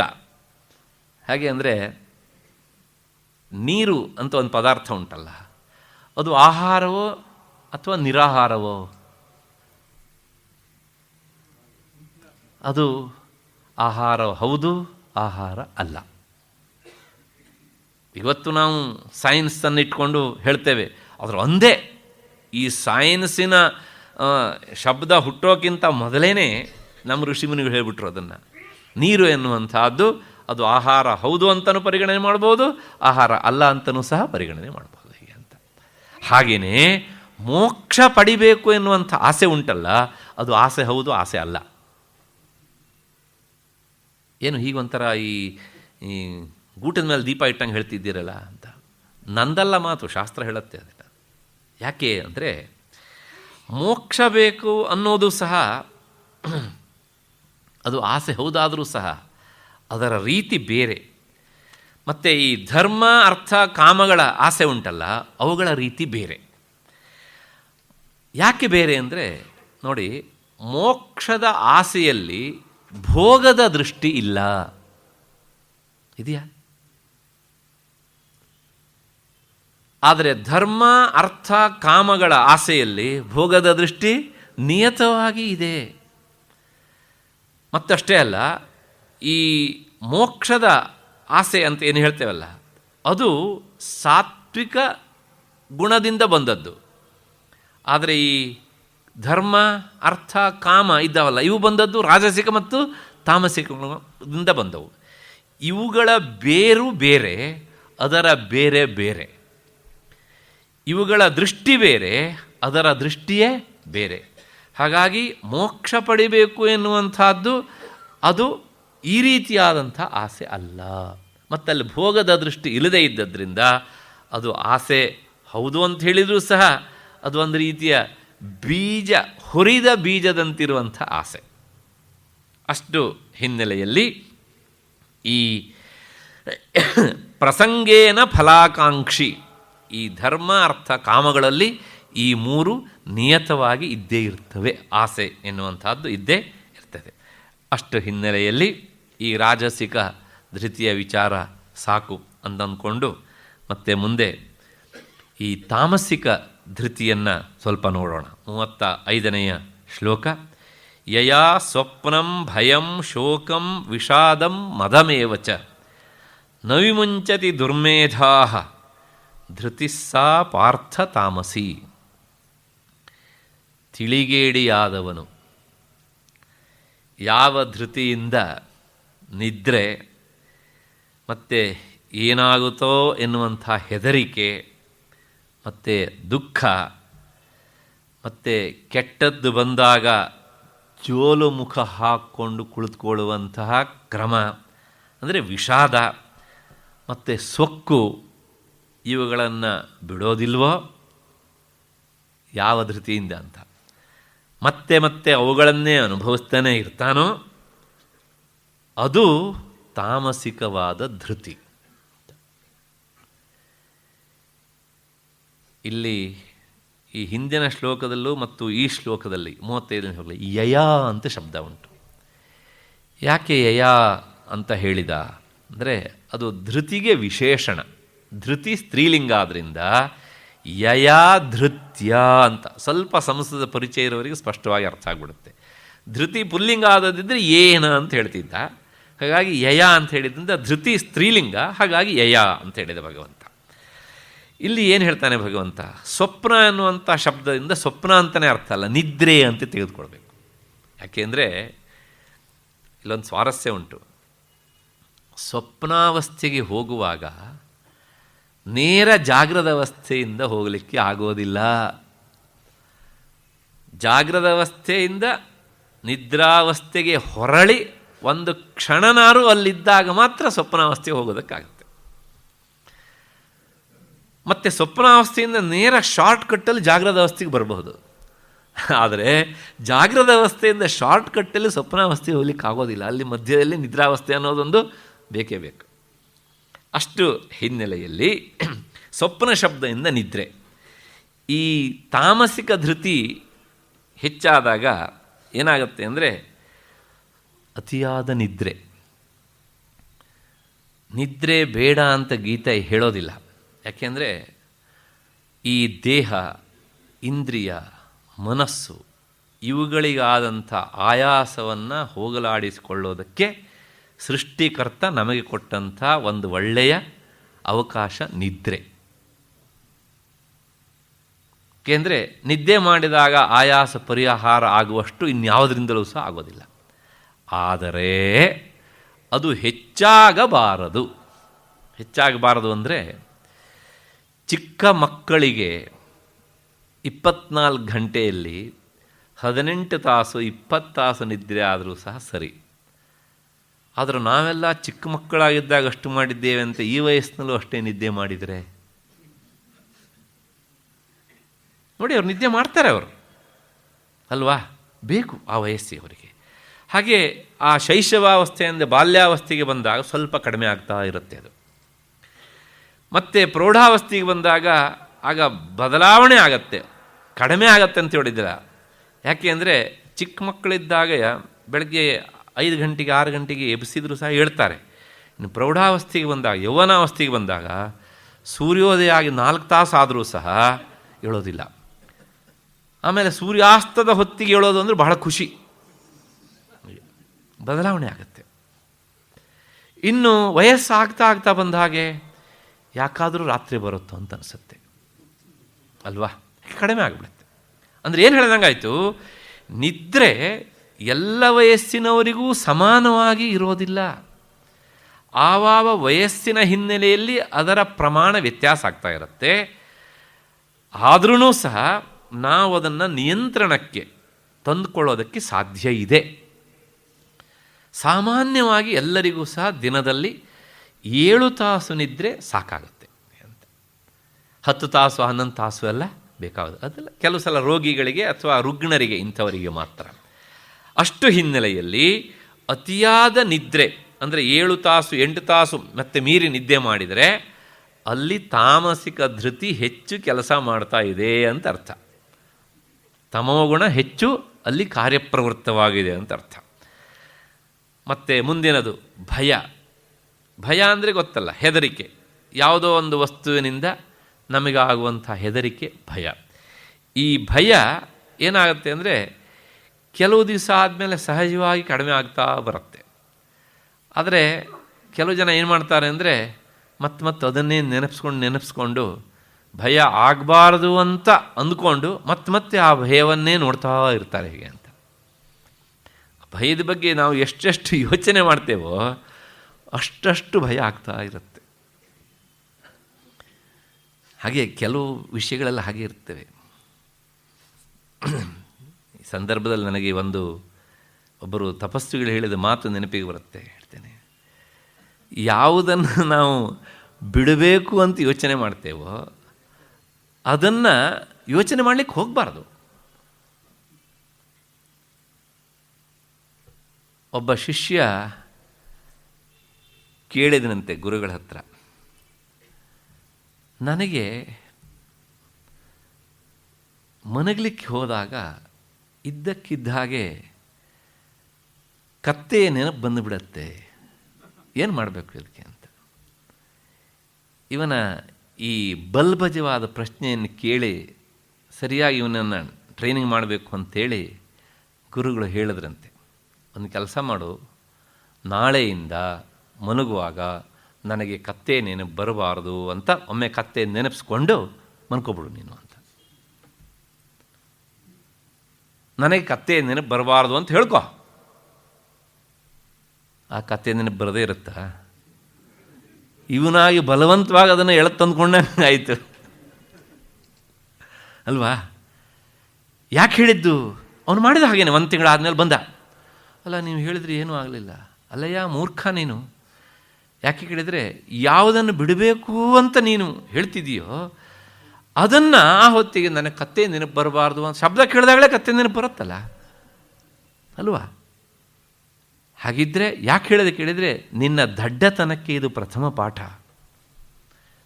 ಯಾವುದನ್ನು ನಾವು ಬಿಡಬೇಕು ಅಂತ ಅಂದ್ಕೊಳ್ತೇವೋ ಅದನ್ನು ನೆನಪಿಸಿಕೊಂಡು ಇದನ್ನು ಬಿಡಬೇಕು ಅಂತ ಹೇಳಲಿಕ್ಕೆ ಹೋಗಬಾರ್ದು. ಹಾಗಿದ್ರೆ ಆ ಹೊತ್ತಿಗೆ ಏನು ಮಾಡಬೇಕು ಅಂತ ಕೇಳಿದರೆ, ಉತ್ತಮ ವಿಚಾರವನ್ನು ನೆನಪಿ ತಂದುಕೊಳ್ಬೇಕು ಅಲ್ವಾ? ಹಾಗೆ ಭಯ ಬಿಡಬೇಕು ಅಂತ ಸ್ಟೇಜನ್ನು ಹತ್ತುವಾಗಲೇ ನನಗೆ ಭಯ ಆಗುತ್ತೆ, ಈಗ ನನಗೆ ಭಯ ಆಗುತ್ತೆ ಅಂತ ಅಂದ್ಕೊಳ್ತಾ ಹೋದರೆ ಭಯ ಮತ್ತೆ ಆಟ ಆಡಿಸುತ್ತೆ ಅವನನ್ನು. ಹಾಗೆಯೇ ಈ ತಾಮಸಿಕ ಧೃತಿ ಹೆಚ್ಚಾದಾಗ ಇದಾಗತ್ತೆ ಅಂತ. ಮತ್ತು ಮುಂದಿನದು ಶೋಕ. ಶೋಕ ಅಂದರೆ ಮಾನಸಿಕವಾದಂಥ ಸಂತಾಪ. ಸಾಮಾನ್ಯವಾಗಿ ಎಂಥವರನ್ನು ಬಿಡೋದಿಲ್ಲ ಇವು, ವಿಶೇಷವಾಗಿ ಶೋಕ. ವಸಿಷ್ಠರಂಥವರನ್ನೂ ಬಿಟ್ಟಿರಲಿಲ್ವಂತೆ ಅದು. ಹಾಗಾಗಿ ಶೋಕ ಮನಸ್ಸನ್ನು ಕಿತ್ತು ತಿನ್ನುವಂಥ ಒಂದು ರೀತಿಯ ದುಃಖದ ಸ್ಥಿತಿ ಅದು. ಶೋಕವು ಮಾನಸ ಸಂತಾಪ ಅಂದರೆ ಬೆಂಕಿ ತಾನಿದ್ದ ಜಾಗವನ್ನು, ತನಗೆ ಹಾಕಿದ ವಸ್ತುಗಳನ್ನು ಸುಡುವುದರ ಜೊತೆಗೆ ತಾನಿದ್ದ ಜಾಗವನ್ನು ಸುಡುತ್ತೆ. ಹಾಗೆ ಯಾವ ಮನಸ್ಸಿನಲ್ಲಿ ಶೋಕ ಇರುತ್ತೋ ಆ ಶೋಕ ಮೊದಲು ನಾಶ ಮಾಡುವುದೇ ಮನಸ್ಸನ್ನು. ಹಾಗಾಗಿ ಈ ಶೋಕ ಎನ್ನುವಂಥದ್ದು ಇದು ತಾಮಸಿಕ ಧೃತಿಯಿಂದ ಬಂದದ್ದಾದ್ದರಿಂದ ಇದನ್ನು ಕಡಿಮೆ ಮಾಡ್ಕೋ. ಅಥವಾ ಇದನ್ನು ನೀನು ನೋಡಿ ನನ್ನಲ್ಲಿ ತಾಮಸಿಕ ಧೃತಿ ಇದೆ, ನಾನು ನಿಗ್ರಹಿಸ್ಕೊಳ್ಬೇಕು ಅಂತ ವಿಚಾರ ಮಾಡುವೆ ಅಂತ. ಮತ್ತು ಶೋಕಂ ವಿಷಾದಂ. ವಿಷಾದ ಅಂದ್ರೇನು? ವಿಷಾದ ಅಂದರೆ ಶೋಕವೇ ಅಲ್ವಾ? ಅಲ್ಲ, ಶಾಸ್ತ್ರದ ಪರಿಭಾಷೆಯಲ್ಲಿ ಸ್ವಲ್ಪ ವ್ಯತ್ಯಾಸ ಉಂಟು. ವಿಷಾದ ಅಂದರೆ ನಿರುತ್ಸಾಹ, ಯಾವುದ್ರ ಬಗ್ಗೂ ಉತ್ಸಾಹ ಇಲ್ಲ, ಎಲ್ಲವನ್ನು ಪೋಸ್ಟ್ಪೋನ್ ಮಾಡೋದು. ಅಯ್ಯೋ ಯಾರು ಮಾಡ್ತಾರೆ, ಅಯ್ಯೋ ಯಾರು ಮಾಡ್ತಾರೆ, ಮಾಡೋದು ಬೇಡ ಅಂತ ಅನ್ಬಿಡುತ್ತೆ. ಅರ್ಜುನ ಯುದ್ಧಕ್ಕೆ ಬಂದಾಗ ಅವನಿಗೆ ಆದದ್ದು ಇದೇನೆ. ಏನಾಯಿತು? ಶೋಕ ಮತ್ತು ವಿಷಾದ ಅಡರಿತು ಅವನನ್ನು. ಹಾಗಾಗಿ ಯುದ್ಧ ಮಾಡಲಲ್ಲೇ ಅಂದ ಅವನು. ವಿಷಾದ ಆದಾಗ ಏನಾಗುತ್ತೆ ಅಂದರೆ ಇಂದ್ರಿಯಗಳೆಲ್ಲ ತಮ್ಮ ವ್ಯಾಪಾರವನ್ನು ನಿಲ್ಲಿಸಿ ಬೇಡ ಅಂತ ಸುಮ್ಮನೆ ಕೈ ಕಟ್ಟಿ ಕುಳಿತುಬಿಡ್ತವೆ ಹೇಗೆ ಅಂತ. ಹಾಗಾಗಿ ಈ ವಿಷಾದದಿಂದ ಮನುಷ್ಯ ಕುಸಿದು ಹೋಗ್ತಾನೆ. ಅರ್ಜುನ ಧನಸ್ಸನ್ನು ಕೆಳಕ್ಕೆ ಚೆಲ್ಲಿದ, ಗಾಂಡೀವನ್ನು ಪಕ್ಕಕ್ಕೆ ಇಟ್ಟ. ಯಾಕೆ? ವಿಷಾದದಿಂದ. ಇದೆಲ್ಲ ವಿಷಾದದಿಂದ ಆಗುವಂಥದ್ದು. ನಿರುತ್ಸಾಹತನ ಅದು ವಿಷಾದ. ಮತ್ತು ಮುಂದಿನದು ಮದ. ಮದ ಅಂದರೆ ಅತಿಯಾದ ಕಷ್ಟಕರವಾದ ಸ್ಥಿತಿಯಲ್ಲಿದ್ದಾಗಲೂ ನಾನು ಇಂದ್ರಿಯ ಸುಖವನ್ನು ಬಿಡುವುದಿಲ್ಲ ಎನ್ನುವ ಭಾವನೆ. ಅದಕ್ಕೆ ಮದ ಅಂತ ಕರೀತಾರೆ. ತೀರಾ ಸಂಕೀರ್ಣ ಸ್ಥಿತಿಯಲ್ಲಿ, ಅನಾರೋಗ್ಯ ಸ್ಥಿತಿಯಲ್ಲಿದ್ದಾಗಲೂ ಸಹ ನಾನು ಇಂದ್ರಿಯ ಸುಖವನ್ನು ಬಿಡಲಾರೆ ಎನ್ನುವಂಥದ್ದು. ಇದು ಅತ್ಯಂತ ಕೆಳಮಟ್ಟದ ಒಂದು ಭಾವನೆ. ಹಾಗೆ ಮುಂದಕ್ಕೆ ಹೋದಾಗ ನಾನುಂಟೋ ಮೂರು ಲೋಕ ಉಂಟು ಎನ್ನುವ ಭಾವನೆ ಬಂದುಬಿಡ್ತದೆ. ಅದು ಆ ಮದ ಹೆಮ್ಮರವಾಗಿ ಬೆಳೆದಾಗ ಇರುವಂಥ ಒಂದು ಸ್ಥಿತಿ. ಈ ವಿಷ್ಣುನೂ ಸಹ ಈ ತಾಮಸಿಕ ಧೃತಿಯ ಒಂದು ಹೊರಮುಖಗಳು. ಸ್ವಪ್ನ ಅಂದರೆ ಅತಿಯಾದ ನಿದ್ರೆ, ಭಯ, ಅತಿಯಾದ ಭಯ, ಶೋಕ, ವಿಷಾದ, ಮದ. ಅಲ್ಲ, ಹಾಗಿದ್ರೆ ಇವುಗಳನ್ನು ಬಿಡೋದಕ್ಕಾಗೋದಿಲ್ವಾ ಅಂದರೆ, ಯಾವನಲ್ಲಿ ತಾಮಸಿಕ ಧೃತಿ ಹೆಚ್ಚಾಗಿರುತ್ತೋ ಅವರು ನ ವಿಮುಂಚತಿ ದುರ್ಮೇಧ. ಅವ್ರ ಹತ್ರ ಅದನ್ನು ಬಿಡಲಿಕ್ಕೆ ಆಗೋದಿಲ್ವಂತೆ. ಯಾಕೆಂದರೆ ದುರ್ಮೇಧ ಅಂದರೆ ತಿಳಿಗೇಡಿ, ಅವನೊಬ್ಬ ಶುದ್ಧ ಮೂರ್ಖ. ಅರ್ಥ ಏನು ಅಂದರೆ, ಬಹಳ ಪ್ರಯತ್ನ ಪಟ್ಟರೆ ಇವುಗಳನ್ನು ನಿಗ್ರಹಿಸೋದಕ್ಕೆ ಸಾಧ್ಯ ಇದೆ, ಆದರೆ ಅವನು ಮೂರ್ಖ, ತಿಳಿಗೇಡಿ, ಇವುಗಳನ್ನು ನಿಯಂತ್ರಿಸೋದಕ್ಕೆ ಪ್ರಯತ್ನ ಮಾಡುವುದಿಲ್ಲ. ಹಾಗಾಗಿ ದುರ್ಮೇಧಾ ಅಂದರೆ ಅವನ ಮೇಧ ಅಂದರೆ ಬುದ್ಧಿಶಕ್ತಿ ಸಂಪೂರ್ಣ ನಷ್ಟವಾಗಿ ಹೋಗಿದೆ. ಆದ್ದರಿಂದ ಇಂತಹ ಈ ತಾಮಸಿಕ ಧೃತಿ ಇದು ಸಾಧಕನಿಗೆ ತೊಂದರೆಯನ್ನುಂಟು ಮಾಡುತ್ತೆ. ಆದ್ದರಿಂದ ಸಾಧನೆ ಮಾಡಬೇಕು ಅಂದರೆ ಧ್ಯಾನಕ್ಕೆ ಕುಳಿತರೆ, ಧ್ಯಾನದ ಹೆಸರು ನಿದ್ರೆಯನ್ನೇ ಮಾಡಿದರೆ, ಆಮೇಲೆ ಯಾರೋ ಬಂದು ಎಬ್ಸರ್, ಇಲ್ಲ ನಾನು ಧ್ಯಾನ ಮಾಡ್ತಾ ಇದ್ದೆ ಅಂತ. ನಮ್ಮ ರಾಜಕಾರಣಿಗಳು ಕೆಲವು ಸಲ ಹೇಳ್ತಾರಲ್ಲ, ದೇಶದ ಬಗ್ಗೆ ನಾನು ವಿಚಾರ ಮಾಡ್ತಾ ಇದ್ದೆ ಅಂತ. ಹಾಗೆ ನಿದ್ದೆಗೆಲ್ಲ ಧ್ಯಾನ ಅಂತ ಬೋರ್ಡ್ ಹಾಕಿಬಿಟ್ರೆ ಮತ್ತೆ ಪುನಃ ಧ್ಯಾನ ಬಹಳ ಸುಲಭ ಆಗಿಬಿಡುತ್ತೆ ಅಲ್ವಾ? ಹಾಗಾಗಿ ಈ ಅತಿಯಾದ ನಿದ್ರೆ ಮತ್ತು ಅತಿಯಾದ ಭಯ ಮತ್ತು ಶೋಕ, ವಿಷಾದ, ಮದ ಇವು ಈ ತಾಮಸಿಕ ಧೃತಿಯ ಫಲವಾದ್ದರಿಂದ ಇವುಗಳನ್ನು ನೋಡಿ ತನ್ನಲ್ಲಿ ತಾಮಸಿಕ ಧೃತಿ ಇದೆ ಅಂತ ಅಂದ್ಕೊಂಡು ಆ ದುರ್ಮೇಧತ್ವದಿಂದ ದೂರ ಸರಿದು ನಿಗ್ರಹಿಸಿಕೊಳ್ಳಬೇಕು. ಇಷ್ಟು ಹಿನ್ನೆಲೆಯಲ್ಲಿ ತಾಮಸಿಕ ಧೃತಿಯನ್ನು ಸಹ ಬಿಡಬೇಕು, ಕೈ ಬಿಡಬೇಕು ಅನ್ನುವಂಥ ಹಿನ್ನೆಲೆಯಲ್ಲಿ ಭಗವಂತ ತಿಳಿಸಿದ್ದಾನೆ. ಇದಾದ ಮೇಲೆ ಮತ್ತೆ ಸುಖದ ತ್ರೈವಿಧ್ಯ. ಆ ಸುಖದ ತ್ರೈವಿಧ್ಯ ಅದು ಹೇಗೆ, ಏನು, ಎತ್ತ ಅನ್ನೋದನ್ನು ನಾಳೆ 6:15 ಸೇರಿದಾಗ ನೋಡೋಣ. ಅಲ್ಲಿವರೆಗೆ ನಿಮಗೆಲ್ಲರಿಗೂ ನಮಸ್ಕಾರ ಮತ್ತು ಕೃತಜ್ಞತೆಗಳು.